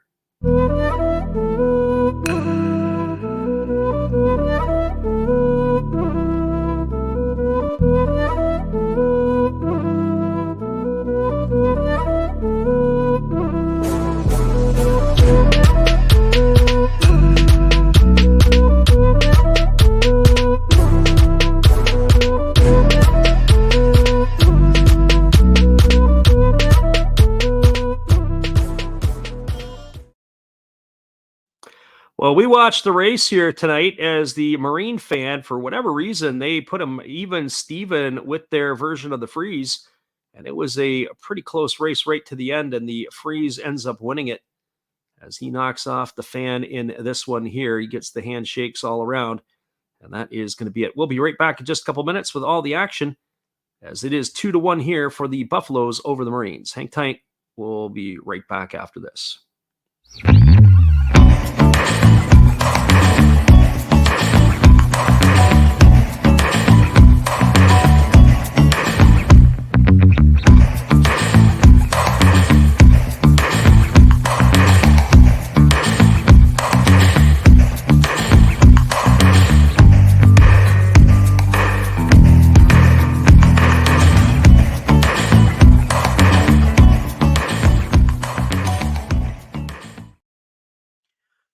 Welcome back, everybody. It is going to be the bottom of the 6th inning. It is going to be the 3, 4, and 5 hitters to come to bat for Chiba. That means Shingo Ishikawa, Gregory Polanco, and Koki Yamaguchi. My friend brother Nick asked the question, do you think the Eagles will win if the Marines lose this? Yes, I do. I do think they're going to win tonight. If you're asking me, I think that it is going to throw an absolute wrench into this whole thing. And the reason I say I think they're going to win tonight is because not because of Carter Stewart sitting on the mound, but it'll be interesting to see what Stewart's going to offer here in a pressure-packed situation. There's a first pitch fastball swung on. This ball is going to be lined into right field. It's going to get down for a base hit, and that's going to be Ishikawa's second hit of the ball game. A single here for the veteran left fielder. He's aboard with a single. And that's going to bring up the DH, Gregory Polanco. So, yes, I do think that they would win. And on top of that, one of the things that I'm interested to see about how Carter Stewart would do tonight is how he's going to pitch with runners on base. Usually when I've seen him pitch this year, when he doesn't have runners on base, he can be very electric. He has good rhythm, and he gets himself into a groove that way. As soon as runners get on base, he becomes a different pitcher in some ways. I don't know if his mechanics out of the stretch repeat themselves as well as they do out of the windup. So here's the first pitch to Polanco. It's a fastball swung on. This ball is lifted into left center field. Moving over to his right and making the catch is Nakagawa. And Polanco is going to be retired for the first out of the innings. So one gone. And that's going to bring up the first baseman, Koki Yamaguchi. For Yamaguchi in this one tonight, he is 0 for 2. He's grounded into a double play, and he has flown out to center field. So he is coming to the plate here, 0 for 2 in this one, as we said. He does have pop in the stick. He's got 14 homers on the year with 57 runs batted in. He hits from the right side here against the lefty Yamazaki, and it makes you wonder at what point in time are they going to start to look to enter into their bullpens, these two ball clubs. And the first pitch is a fastball that misses upstairs for ball one. The count is 1-0.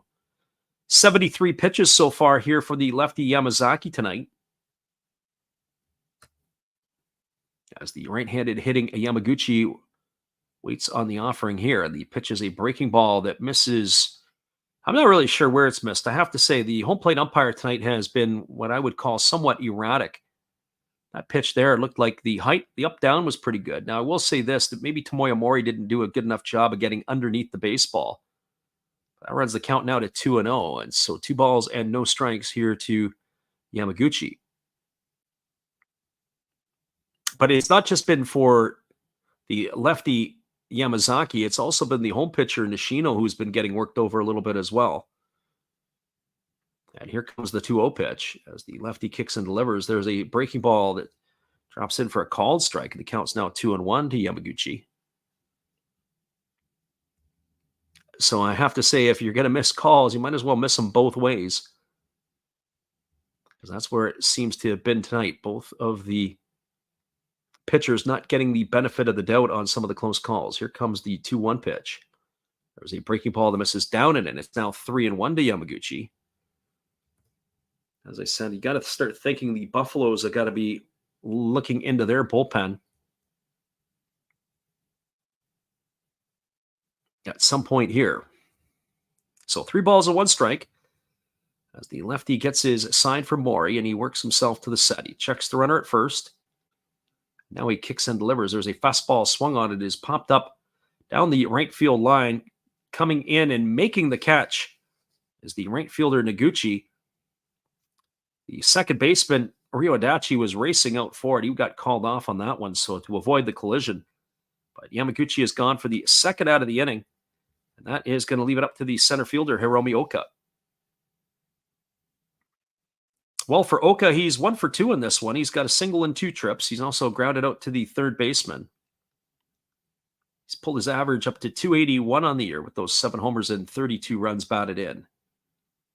He waggles the bat here against the lefty Yamazaki as he waits for the first offering.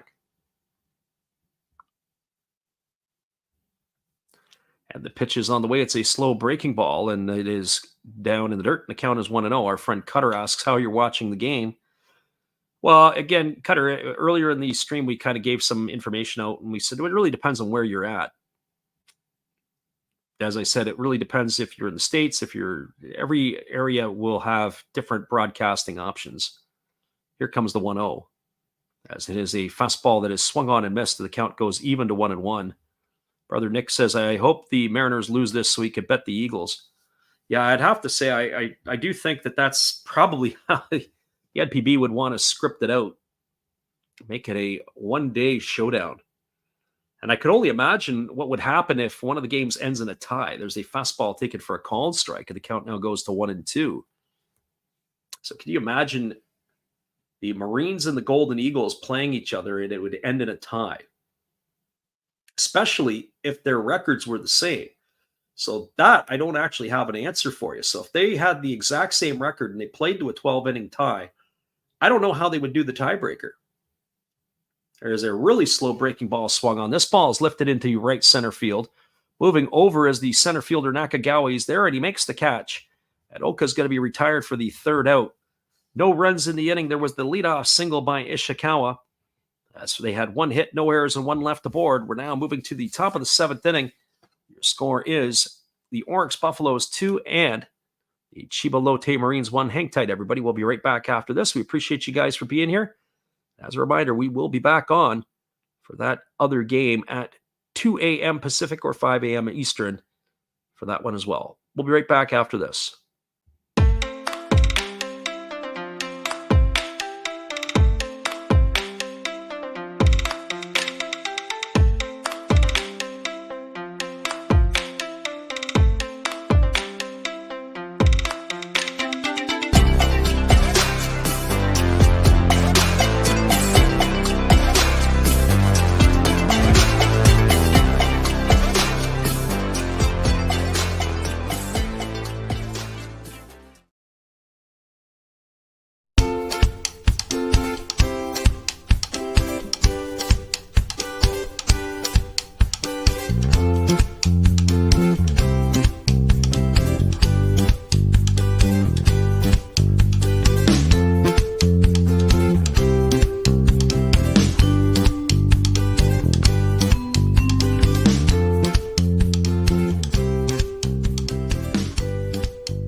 Welcome back, everybody. It is going to be Marwin Gonzalez, Yuma Mune, and Kentaro Kirby-Ashi to come to bat here for the Buffaloes in their half of the seventh inning.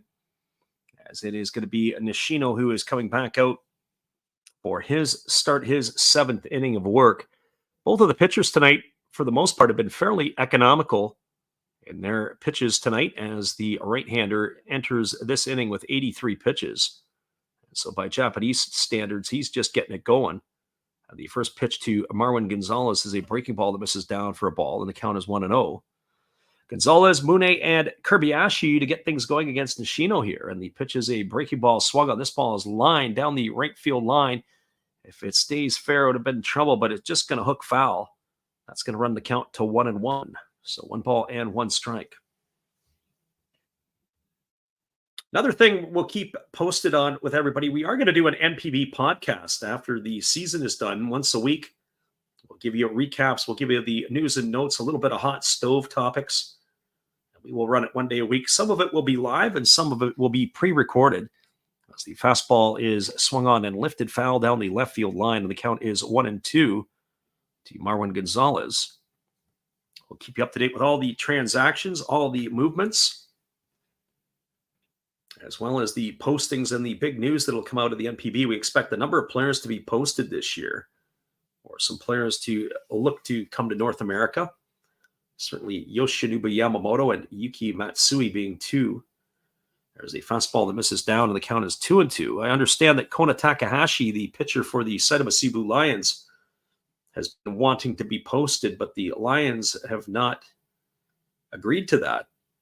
He wants to come to the United States, but they're going to have to do some work with their ace. There's a fastball swung on it, is lifted into shallow left field. Moving back on it is the shortstop Fujioka. He makes the catch. And Gonzalez is retired for the first out of the inning. 1 gone, and that brings up the third baseman, Yuma Mune. Our friend Cutter says he's got the Buffaloes at plus money. And Brother Nick says, let's go Buffaloes. Well, you have to tip your hat here tonight so far to the Marines, as they have been able to keep the bats in check for the Buffaloes. I'm really curious to see how the Buffaloes are going to get ready. I heard earlier today that or was it yesterday, that the Yokohama DNA Bay Stars, as there's a breaking ball missing down and end for a ball, have lined up a couple of games against some of the Industrial League teams. And for those of you who don't know, the Japanese Industrial League in some ways is considered to almost be like AA, as there's a breaking ball taken for a called strike. The count is 1-1. And I also understand that when they play them, I think they said that the games will be free in Yokohama, so their fans can come and watch if they so desire. Here's the 1-1 pitch. There's a fastball that misses down, and the count is 2-1. And you think about it, when you have that much of a layoff, as the Central League season wrapped up a few days ago, it's almost 10 days until their first playoff game. And so you've got to find ways to try to keep the bats sharp. I mentioned before, facing live pitching is what hitters want to see every day. There's a fastball swung on. It's lifted into left field. Moving over to his left end, making the catch is Ishikawa.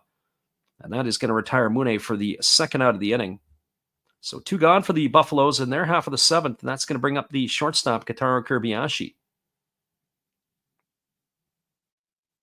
And for Kobayashi, he is 0 for 2 in this one. He's flown to right, and he's bounced into a fielder's choice. So Kobayashi striding to the plate, ready to face Nishino for the 3rd time today. And I would have to think that Nishino here will be, keep your eyes on him in the next inning if he comes back out or not. There's a breaking ball taken for a called strike, and the count is 0-1.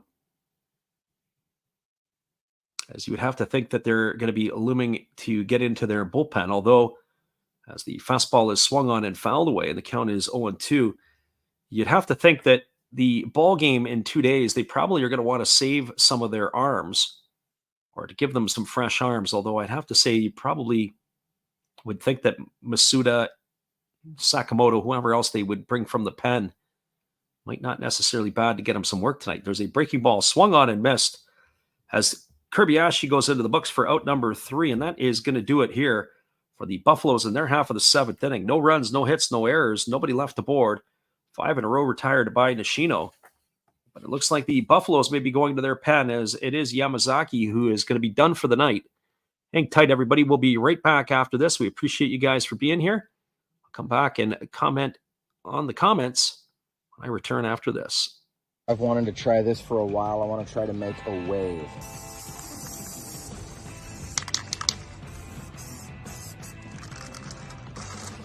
This is going to be the eye.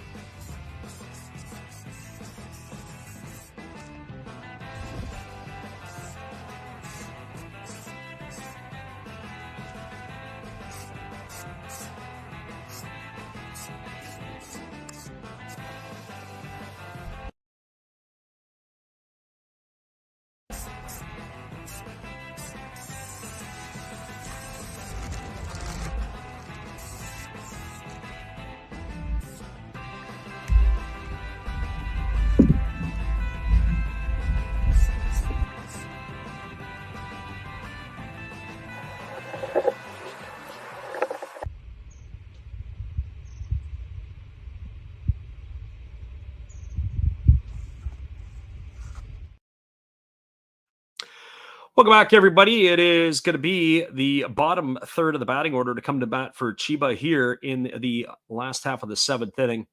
Also looks like Nishino's day is done, as the way that he's been treated by his teammates and his manager. So by all accounts, we're probably going to be getting into a battle of the bullpens here in this one. We haven't got the confirmation of the pitching change yet for the Buffaloes, but it does look like they have a right-hander coming into the ball game. And by all accounts to us, it does look like it is going to be number 56. And so that is, and we're trying to pick up the jersey here, but we'll have to do it one little better. It's going to be the pitcher Ogita, who's coming into the ball game. Kogita. So Atsuya Kogita in the ball game in relief of the lefty Yamazaki. I've seen Kogita pitch a little bit this year, and Kogita here is Atsuya Kogita. You have to bite your fingernails a little bit when we've seen him pitch. That's not necessarily a good thing here for the Buffaloes. He had himself some rough outings. I actually got a chance to see him pitch in Kobe a couple of weeks ago, or a few weeks ago. Say a couple of weeks ago. It's almost a month ago now. And I saw him pitch in relief, and he did have his struggles. There's a breaking ball that misses outside. The count is a 1-0 to Mike Brosu. Brosu's popped to the catcher and grounded to second in his 2 trips to the plate. As he faces the right-hander here, as he kicks and delivers. A fastball is taken for a call and strike. And the count now is 1-1 strike to Brosu. He's curious to see what the Marines counter with in their half of the inning. As the pitch is a fastball swung on, grounded right back to the pitcher, fielded neatly by the pitcher Kogita. He throws to first, and that's going to retire Brosu on a ground out 1-3. Just a couple of notes on the pitcher here. He's making his 38th appearance of the year. He's got 4 wins and no losses.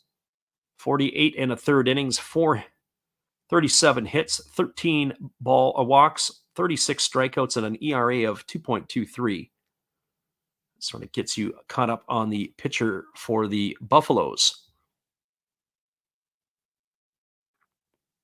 Our friend Cutter says, is the Industrial League the league with the teams marked with the R? No, not the Orix Buffaloes. The Industrial League is basically kind of what it sounds like, is that there's a lot of sponsors. There's a breaking ball that misses down, and the count is 1-0. So in other words, there are players that have been in the NPB that will maybe not make an NPB roster, fringe guys. They'll go play in the Industrial League. So like Mitsubishi and different type of big corporation sponsored teams. The baseball is quite good, as there is a fastball that misses outside. The count is 2-0. And so one of the players in particular that comes to mind that came out of the Industrial League is Koji Chikamoto, the center fielder for the Hanshin Tigers. Came into the NPB as a bit of a late bloomer, as there's a breaking ball that misses outside, and the count now goes to 3-0 on Tamura. So that sort of thing is where you see some of the players. They also will get some import players that will go and play in that Industrial League, and they're looking to try to get themselves a job, or at least to break into the NPB at some point. There's a fastball that's taken for a call and strike, and the count is 3-1. And I believe, if my math is correct, it's either 75 or 76 players between the first and the second team that NPB teams can have on their roster, plus development players. Fastball swung on and grounded foul past the bag at third base. The count is now 3-2 to Tamura. So that being said, with the number of professional contracts at the highest level, you can make a job. It's, I guess they call it semi-professional, because some of the players are compensated a little more than others. And then, of course, some of them are working for their companies. There's a breaking ball swung on and missed, and that is going to retire Tamura for the second out of the inning.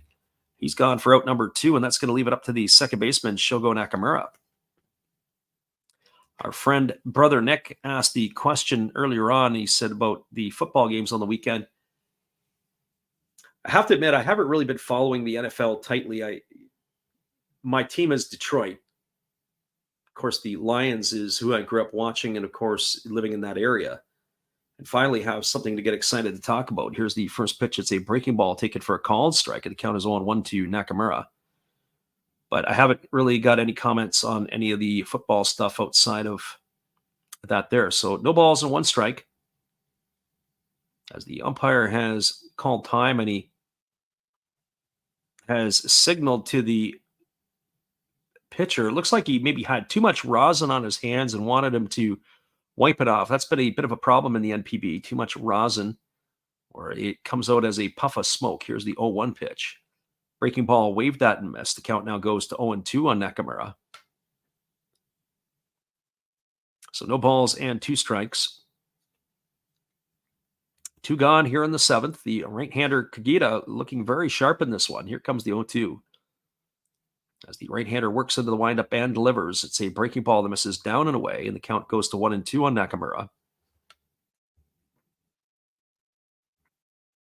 So this ball game here is going to be closing out. Remember, if you're Want to know when we're on the airwaves, don't forget to hit the bookmark and subscribe to the channel, as there's a breaking ball swung on, grounded softly to short, fielded by Kirby throws to first. Nakamura's in the books, ground out 6-3. That's going to do it for the third out of the inning, as Chiba goes down in order. No runs, no hits, no errors, nobody left the board. It looks like we have a pitching change coming here, and we'll be back here in just a few, as it will be the 9-1-2 hitters to come to bat for the Buffaloes. Appreciate you guys for listening in, whether you listen live or on delay. It's great to have you with us here tonight. Hang tight, everybody. We'll be back in just a bit. Steve here from outside his refrigerator that a lot of you like so much. So let's go inside. There's my hot sauces and other stuff. Let's see what we can do here for Freddie. Awesome game, Freddie. Keep up the good work. We love the baseball. So why don't we rip open Garbage Pail Kids just for you and the listeners. Large Marge, she belongs in the fridge.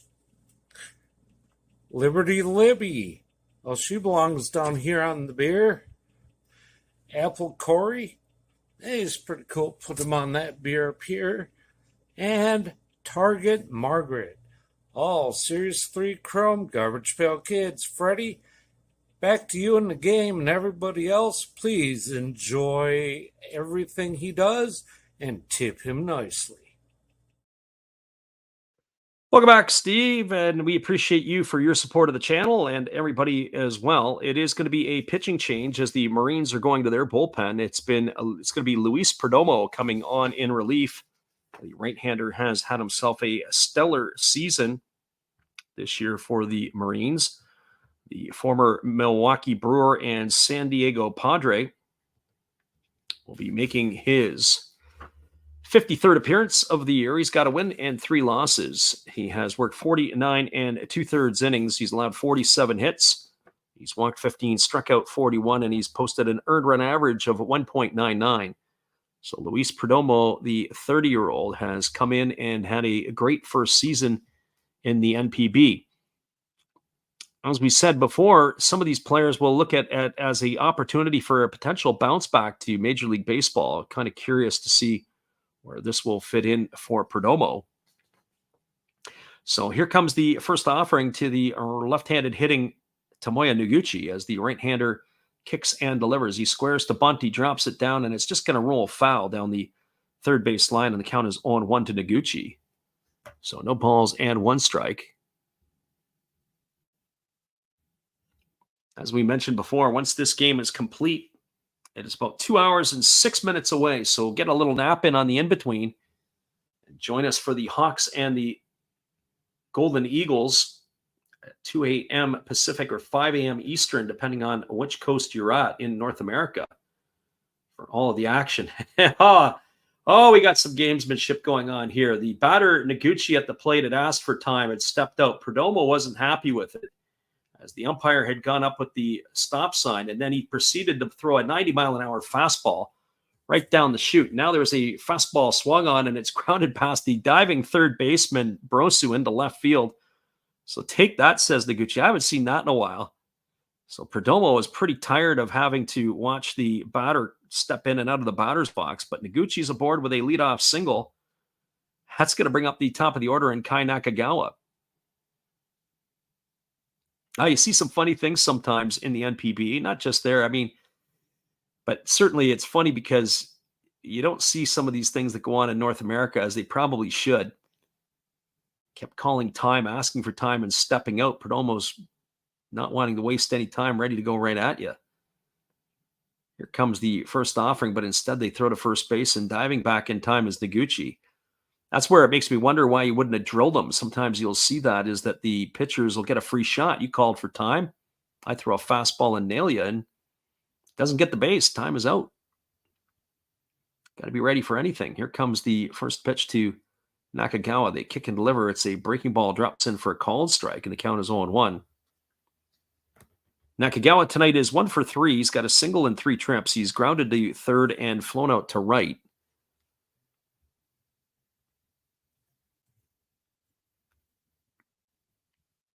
So officially 0 for 1 for Kai Nakagawa. As the right-hander kicks and delivers, there's a fastball swung on and it's lifted straight back, and the count is now 0-2. So just back to some thoughts about the Industrial League. And as I said before, the Industrial League, it's not a Piker league. They consider the NPB to be the equivalent of a AAA league to Major League Baseball, and I'm a little mixed on that. There is some Major League talent in the league. There's some AAA talent as well, but there's also some talent that really isn't there. As that breaking ball misses down and the count goes to 1-2. And the reason I say that is when you think of it in North America, that I use the White Sox as a constant example where they can roll out a positional players of 8 players and you can have 6 or 7 of them being non-American. The Japanese league, you're limited to 3 players in the ball game at one time being non-Japanese, which is good for the development for the players, good for the fan base. But it does weaken the league because if you look at Dominican players or Venezuelans or Americans that maybe would come over, it would displace Japanese players. And I can totally get why they do it. They want to develop the players, that's for sure. There's a breaking ball that misses down. Count is 2-2. And certainly the Europeans do the same thing. I know when I was in Europe, you're only allowed 3 players in the ball game at one time, and even more specific, that you could only have a catcher or a shortstop that was an import player.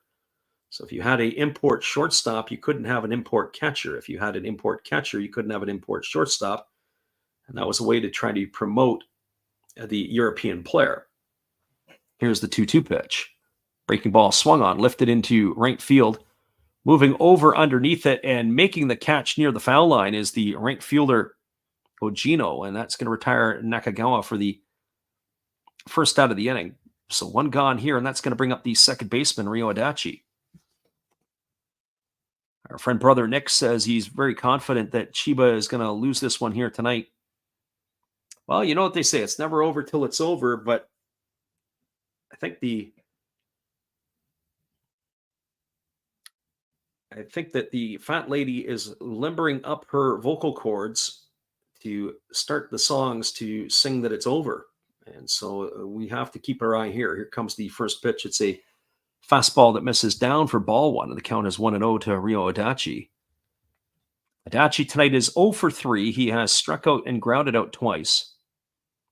As we had mentioned before, it's a toss-up at second base as to who is going to get that position come playoff time. And Adachi given an opportunity here to change some minds. There's a ground ball to short. The runner was on the move to second and is fielded by Fujioka. His only play is to first. It's going to go down as a ground out 6-3. Noguchi was on the move, so he reaches second safely. That's going to be 2 out, and it's going to bring up the catcher Tomoya Mori to the plate. That would have been a tailor-made double play ball had they not put the runner in motion. So good decision there by the Buffaloes management to do so, as they were able to stay out of the double play. So Fujioka again coming up with the plays in the middle of the infield. And that is now 2 gone here, and that brings up the left-handed hitting Tomoya Mori.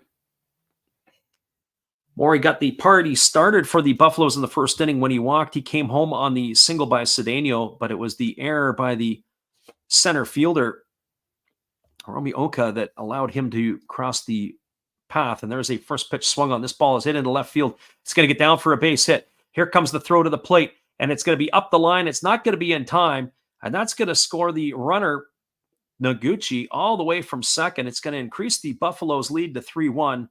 An RBI single here for Mori. It looks like Mori has got into second base on some good heads-up base running there. So a single and an RBI for Mori, and Noguchi crosses the plate with run number 3 here for the Buffaloes.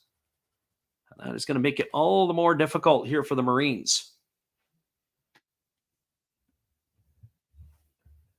So they basically traded places, did Noguchi and Mori, as that's going to bring Leandro Cedeno to the plate. Our friend Devin's still in the house tonight listening as he pumped the fist, as he came in here wanting the Buffaloes to get a win tonight. Here's the first pitch. It's a breaking ball swung on and fouled away. Count is 0-1 to Cedeno.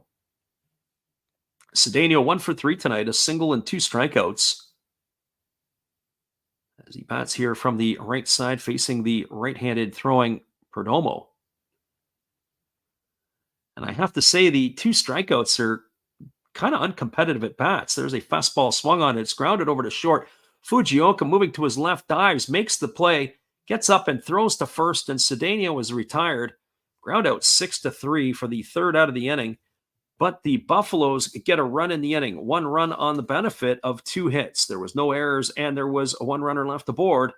We're now moving to the last half of the 8th inning. The score is 3-1 for the Marines for the Buffaloes, as they have now got a 2-run cushion over the Marines. We'll be back here in just a couple moments. We appreciate you guys for listening in with us tonight.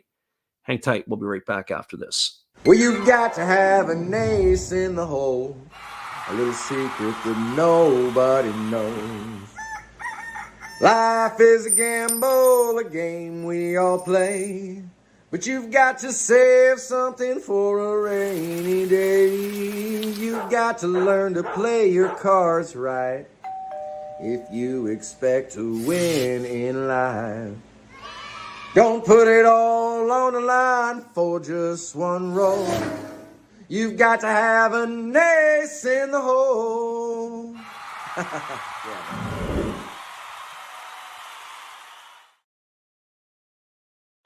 Appreciate you, Matt Hollis, and the support you give to our channel. We'll be back in just a bit with all the action. Appreciate you guys for hanging out here with us tonight on the Last Rouse Baseball YouTube channel.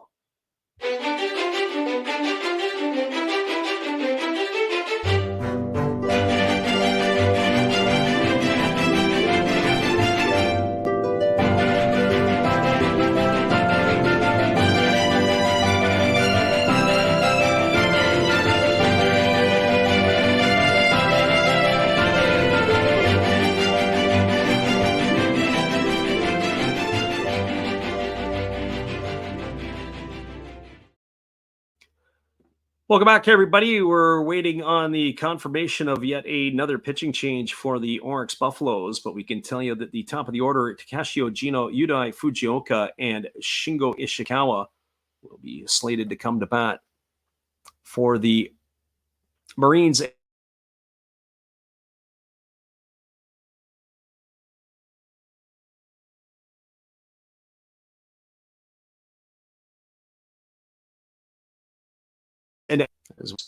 But it is going to be a right-hander. It's going to be Yuki Utagawa coming on in relief, as he is going to be making his 45th appearance of the year for the Buffaloes. So Utagawa on in relief, as he will take over here in the 8th inning. So Utagawa has got a 4-0 record on the year. He's also got a couple of saves. He's worked 43 2/3 innings, 22 hits allowed, 28 walks, 51 strikeouts, and an earned run average of 185. To me, the concern in Utagawa is the 28 walks in his 43 2/3 innings. There was a first pitch swung on it as a fastball lifted up into shallow right field. Moving back on it is Adachi. Moving in on it is the right fielder Noguchi, and he makes the catch. And with one pitch, there is one away here in the 8th inning. And that will bring up Yudai Fujioka. And just so that you know, it was a pinch hitter there. It was the pinch hitter for the Buffaloes as the Takashi Ojino's night was done. It was Shuhei, check that, not Shuhei Fukuda. That was the Buffaloes roster. It was Kyoto Fujiwara who had flown out. So the first pitch offered to Yudai Fujioka is a fastball taken for a called strike, and the count is 0-1. So be curious to see if Fujiwara would go into center field in the next half inning and move the other outfielder Oka around. There's a ground ball hit up the middle, fielded on the backhand side by Adachi. He throws to first. It's a beautiful pick by the first baseman Gonzalez. Oh, what a play. Ground out 4-3. It looks like it may have a new second baseman in the ballgame. We'll have to get you that as well, as it does look like it might be the end of the night for Adachi, but we'll take a look here in just a minute. What a great play by Gonzalez to pick it out. And it actually still is Ryo Adachi out there. But Adachi with a beautiful play up the middle on the backhand side. That's going to retire Fujioka for the second out of the inning. And it leaves it all up to Shingo Ishikawa. Well, for Ishikawa tonight, he has got 2 hits in his 3 trips. He's also driven in the Marines' only run. And the first pitch is a fastball that misses up and away for a ball. The count is 1-0. With the 2 hits tonight, he has raised his season average up to .361. As the right-hander kicks and delivers, fastball swung on and missed. The count now goes to 1-1 on Ishikawa. So 1 ball and 1 strike. Our friend, Brother Nick, says I'm the best announcer. Well, we appreciate that. Not sure if that is always the case. There's a fastball that misses down, and the count now goes to 2-1. Have a lot of fun in doing it. And of course, we'll be on the airwaves again in a couple hours, and we'll be calling a lot of the games in the playoffs as well. We won't be able to do everything, but we'll try to get to as many as we possibly can when the games are coming up in the next little bit. So hopefully you guys can make it in again. And there's a fastball swung on. This ball is lined right to the third baseman, Mune. Oh, he hit it on the screws, did Ishikawa. But Mune makes the catch as he falls to his chest, and that is going to do it here in the 8th inning for the Chiba Lotte Marines. They go in order 1, 2, 3 versus Yuki Utagawa. No runs, no hits, no errors, nobody left aboard. We're now moving to the top of the 9th inning. Your score is the Orix Buffaloes 3 and the Chiba Lotte Marines 1. Looks like another pitching change coming here. We appreciate you guys for jumping in with us tonight. We'll be right back after this.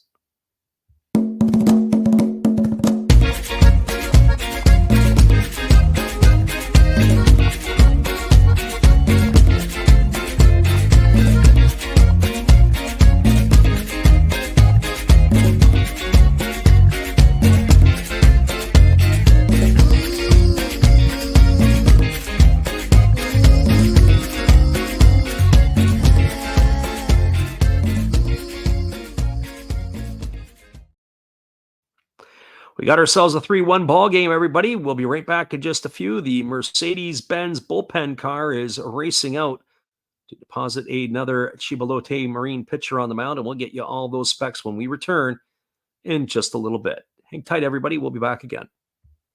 Oh, hello. Oh, hey. Yep. I'm just sitting here listening to Freddie call another game here on YouTube.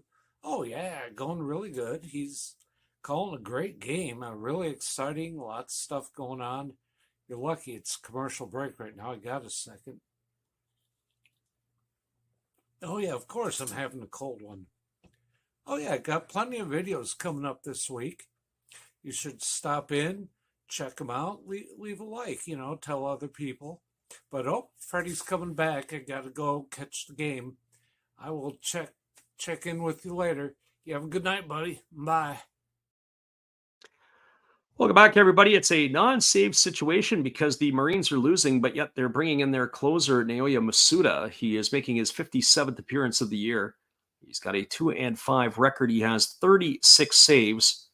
He's worked 51 1/3 innings. He's allowed 47 hits. He's walked 13 and struck out 51, and he's posted an earned run average of 3.68. So the closer at a non-closing situation is in.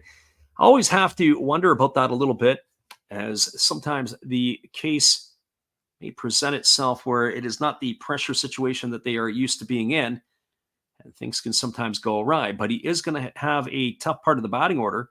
It is going to be Yataro Sugimoto, Marwin Gonzalez, and Yuma Mune to come to bat here against the right-hander, as they will bat here in the top of the 9th inning. So we're in the deep water now for both of these ball clubs, as the 9th inning is upon us. Masuda gets himself the baseball, and we're ready to go back to work again here as the right-hander takes to the hill. So the Marines here are looking to keep the Buffaloes at bay, and then they've got to try to find themselves a couple of runs in the bottom of the 9th inning to be able to at least bare minimum extend it to extra innings, as the right-handed hitting Sugimoto steps out of the plate. Very tough Sunfield now to hit in because the shadows, the pitcher on the mound is in the shadow and the hitters are standing in the sunlight. So they're going to have to see the ball come out of the shade into the sunlight here, at least probably for the next 4 or 5 minutes. Here comes the first pitch. It is a fastball swung on. This ball is lifted into deep right center field. Moving back onto the warning track, looking up, and this one is gone. A home run for Sugimoto. His second of the ball game. That's going to be number 16 on the year, and that increases the lead to 4-1. So the Buffaloes here put some distance between themselves and the Marines. A solo shot, this time going the other way. The first home run that Sugimoto hit was pulled right down the left field line.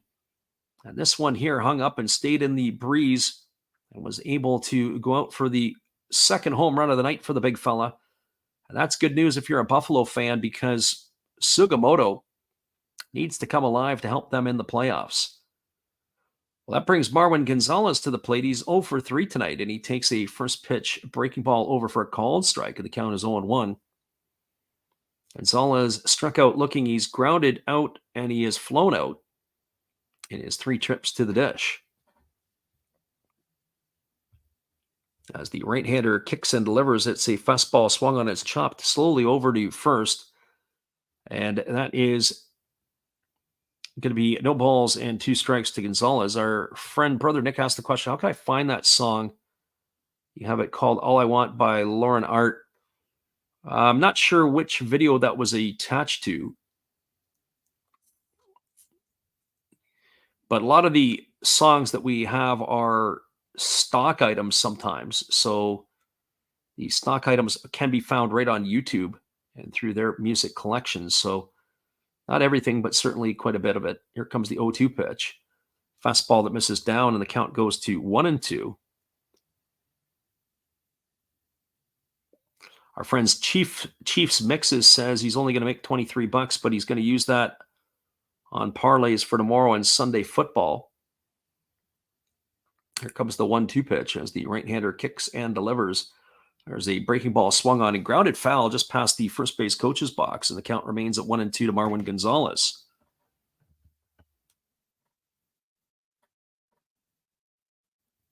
Our friend Chief says change the score at the bottom. We know it's 4-1. If you've been here and you've watched our games, we do it at the end of the half inning. We don't take the time to do it on the in-between. So when we have a production staff of 1, you have to get what you pay for. So there's a breaking ball that misses down in it, and the count is now 2-1. Or sorry, check that, 2-2 to Gonzalez. So we're well aware of the scores, but we only update it at the end of the half innings. So 2 balls and 2 strikes. Chief says he's new, but he subscribed, and we're glad you did, Chiefs, because we're going to be back on in another hour and 45 minutes to do the game between the Hawks and the Golden Eagles. Hopefully you're there for that one, too. There's a breaking ball that swung on and missed, and Gonzalez goes into the books for the first out of the inning. 1 gone here, and that brings up the third baseman, Yuma Mune. So Mune steps to the dish. He has a single in 3 trips. He's also flown out to center and flown out to left. So 1 for 3 in this one tonight. We do thank all of you who are here, whether you are a new or an older listener. We appreciate you guys for being here, and hopefully you stay with us into the playoffs, as there's a fastball taken on the inside corner for a called strike, and the count is 0-1 to Mune. So no balls and 1 strike. As we had talked about before, Mune has struggled this season. And I say struggled this season. It's not been a great year for him. Here comes the pitch. It's a breaking ball that misses down, and the count goes to 1-1. So 1 ball and 1 strike.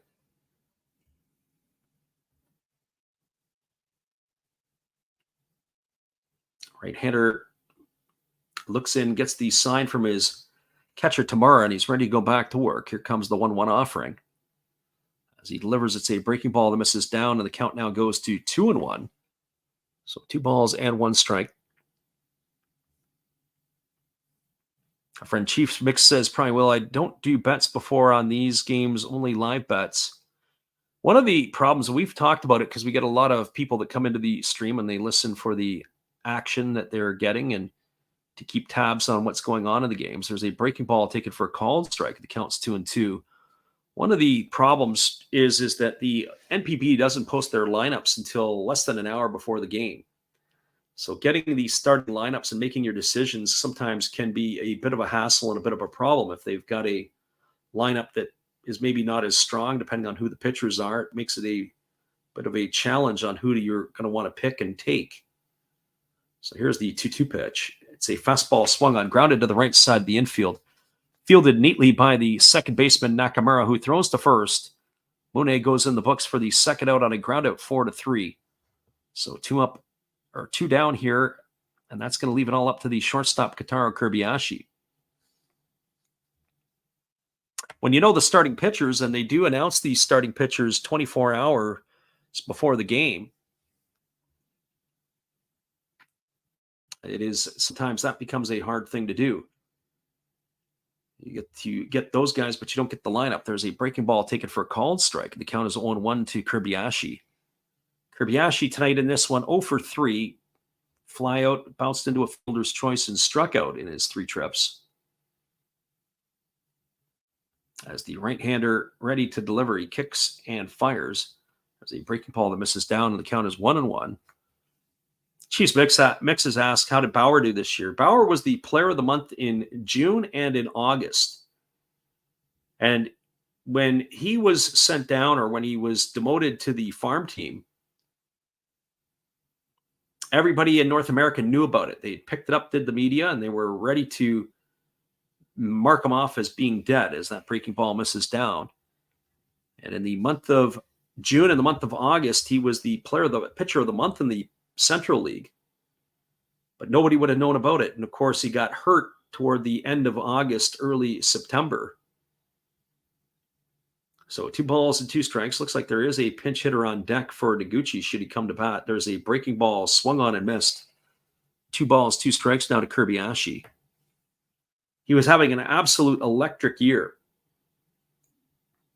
in double-digit wins, but he hurt his hip. They were playing the Hanshin Tigers at the Koshin Stadium.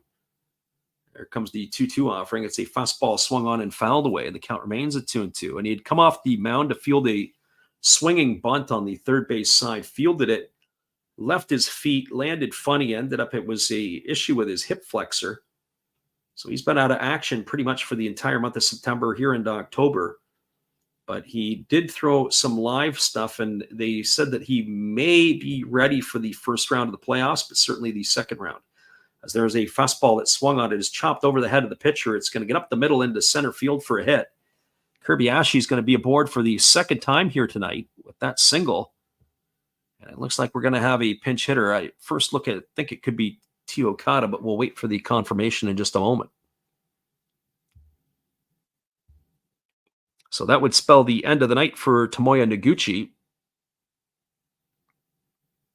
if that is the case. But we're just going to confirm here if that is T. Okada coming up to bat. And that is exactly who it is. So the veteran left-handed hitting outfielder getting a chance to hit here. As the right-hander Masuda holds set, now delivers. It's a breaking ball swung on, grounded over to the right side, fielded by Nakamura. Throws to first, and that is going to retire Noguchi. Ground out 4-3 to end the inning, or check that, T. Okada, the pinch hitter. We'll see if there is going to be a new right fielder when we return in just a few, and I would anticipate that. Well, 1 run in the inning on the home run by Yataro Sugimoto, his second of the ball game on 2 hits, no errors, and 1 left aboard. Your score as we move to the bottom of the 9th inning, it is a 4-1 game for the Buffaloes. The Buffaloes will be going to the bullpen as well. We'll be right back in just a few, and we'll update that score for our friend Chiefs at Mixes when we come back in just a bit. Thanks for being here with us, guys. We appreciate you all for listening in here tonight with the Last Raps Baseball YouTube channel. We'll be back in just a few. Hey guys, Steve come back at you again. Steve Rademacher, that is. And during this intermission, let's open up a package of Garbage Pail Kids Series 4 Chrome, shall we? See what we get, then we'll come right back to the game with Freddie. Oh, very nice. I got a Ruptured Rupert. Very nice. We have a Jules Brooks to go right along with everyone's favorite Death Jeff. Sorry about the glare, but that's what Chrome do. We did get a mosquito. You know, that's Wisconsin state bird right there. And the cracked ice is a pinned penny. Gotta love Garbage Pail Kids. Gotta love Freddy. Gotta love baseball. See you next time.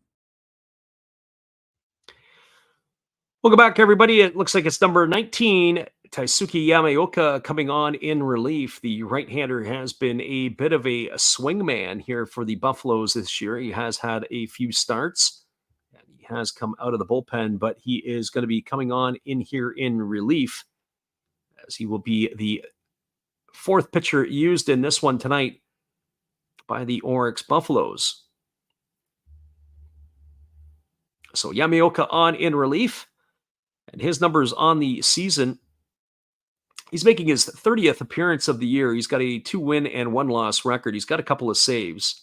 He's worked 92 innings. He has allowed 73 hits. He's walked 33 and struck out 95, and he's posted a 2.25 ERA.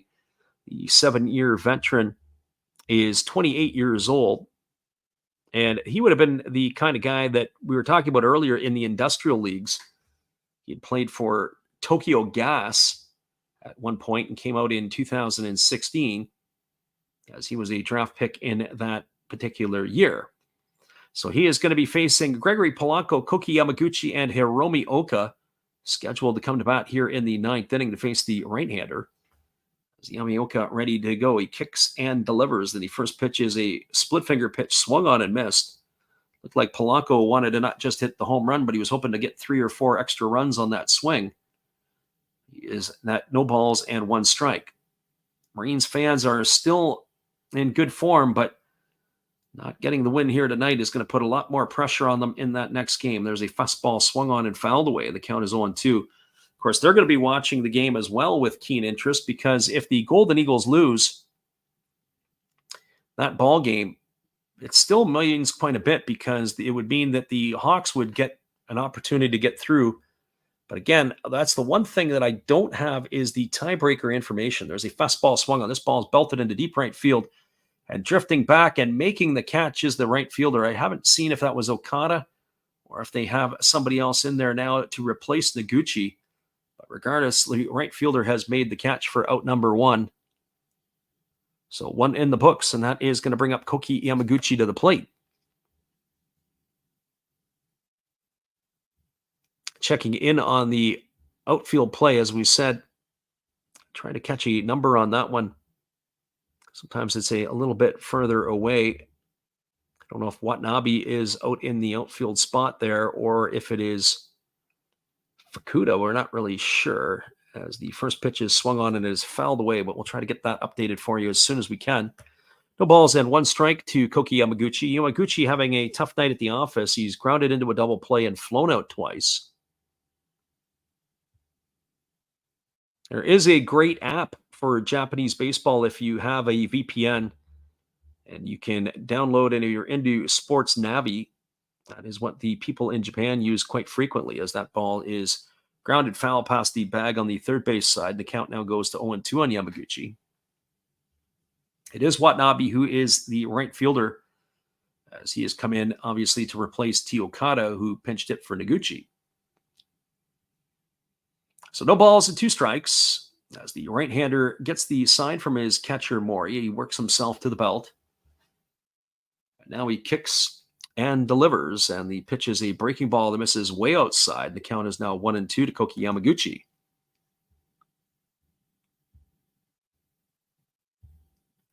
Again, we are only an hour and 35 minutes away from the Hawks and the Eagles. So make sure you get your nap, have a snack. Come on back for all the action. There's a fastball that misses outside, and the count now goes to 2-2. Excited for that one. Carter Stewart Jr. taking to the hill. Big game for him. Kind of a win and you're in scenario for the Hawks. As the right-hander kicks and delivers, there's a breaking ball swung on. This is lifted into straightaway center field. Moving back at the edge of the warning track and backing up and making the catch is Kai Nakagawa, and that's going to be the second out of the inning. So 2 gone here, and that's going to leave it all up to the center fielder, Hiromi Oka. Well, for Oka, He's 1 for 3 tonight. He's got a single and 3 trips. So it's all up to him as the Marines are down to their final out. As the right-hander Yamaoka working out of a pseudo stretch. He kicks and delivers. There's a breaking ball that's taken for a called strike, and the count is 0-1.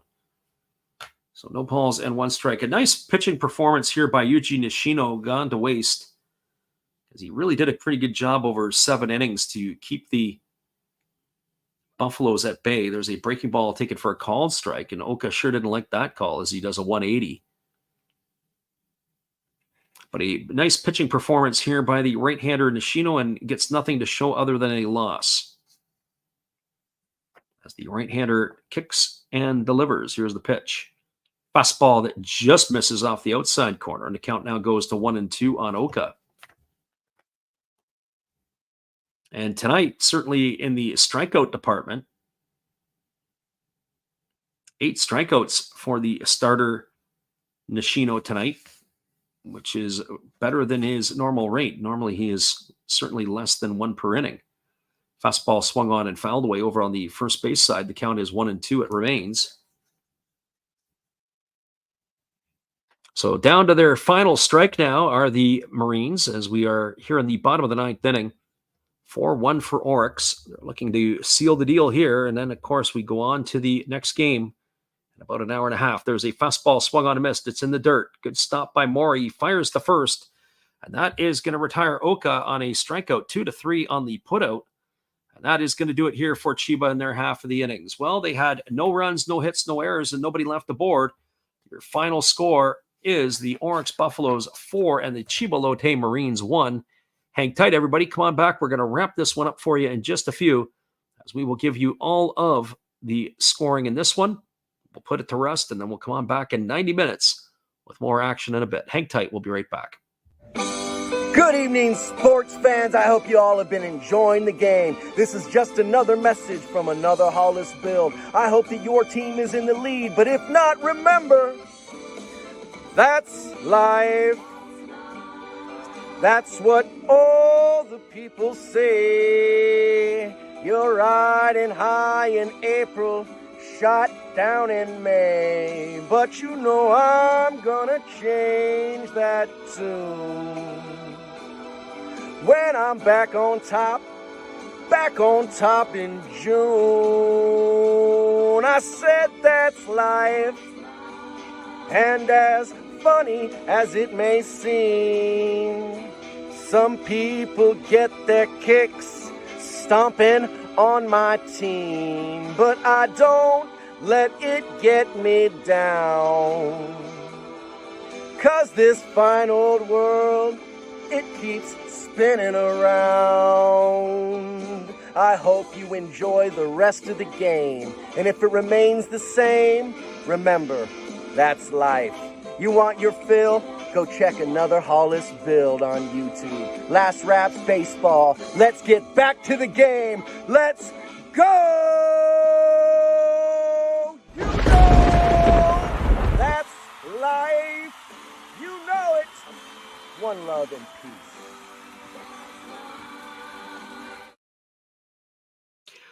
Welcome back, everybody. We appreciate you for listening in here tonight. Our friend Devin said first time listening, and they got the win for the Buffaloes. We appreciate everybody who was new into the channel here tonight for this one. Well, we'll give you the scoring rundown on this before we put it to rest. It was a first run in the ball game, came with 2 out, as it was a Tomoya Mori walk. Leandro Cedeno singled, and an error by the center fielder Hiromi Oka allowed Tomoya Mori to come all the way around to score from first base with the first run of the ball game in the first inning. And the Buffaloes grabbed a 1-0 lead. Chiba responded at the bottom of the first after a leadoff walk to Takashi Ogino. With 1 out, Shingo Ishikawa hit a double that brought home Ogino with the tying run, and we were all locked up at ones. That's how the score stayed until we got to the 4th inning, and with 2 out, Yataro Sugimoto stepped to the plate and hit a solo shot into the left field seats, right down the left field foul line, and that increased the Buffaloes' score to 2-1. They padded their lead in the 8th inning when Luis Perdomo had come in relief. It was Tomoya Noguchi had a leadoff single, and then with 2 out, Tomoya Mori banged him home with a RBI single that allowed that allowed Morey to get into second base. But that is how that inning ended, with a 3-1 lead for the Buffaloes. In the top of the ninth inning, Yataro Sugimoto hit his second home run of the ball game. This time he went oppo taco as he drilled that ball into the right center field seats. That was home run number 16 on the year for Sugimoto in this one. The win tonight is going to go to Sachiya Yamazaki. He's going to improve to 11-5 on the year. The loss goes to Yuji Nishino. He drops to 8-5. Again, your final score is 4-1. We are going to be back here in about 90 minutes' time. The stream is already set up. It is going to be the Golden Eagles and the Hawks, and a lot is going to happen there. If the Eagles lose, they still may have a little bit of life, but I think for the most part, they are in a lot of trouble. They've got to get a win tonight in that one. It is at home, and I do think that they are going to be able to pull that one off. But they have to play the game, and that's why we're going to be there to watch it. Hang tight, everybody. We appreciate you guys. We'll see you back in 90 minutes. Thanks again for your support. We'll catch you in a little bit.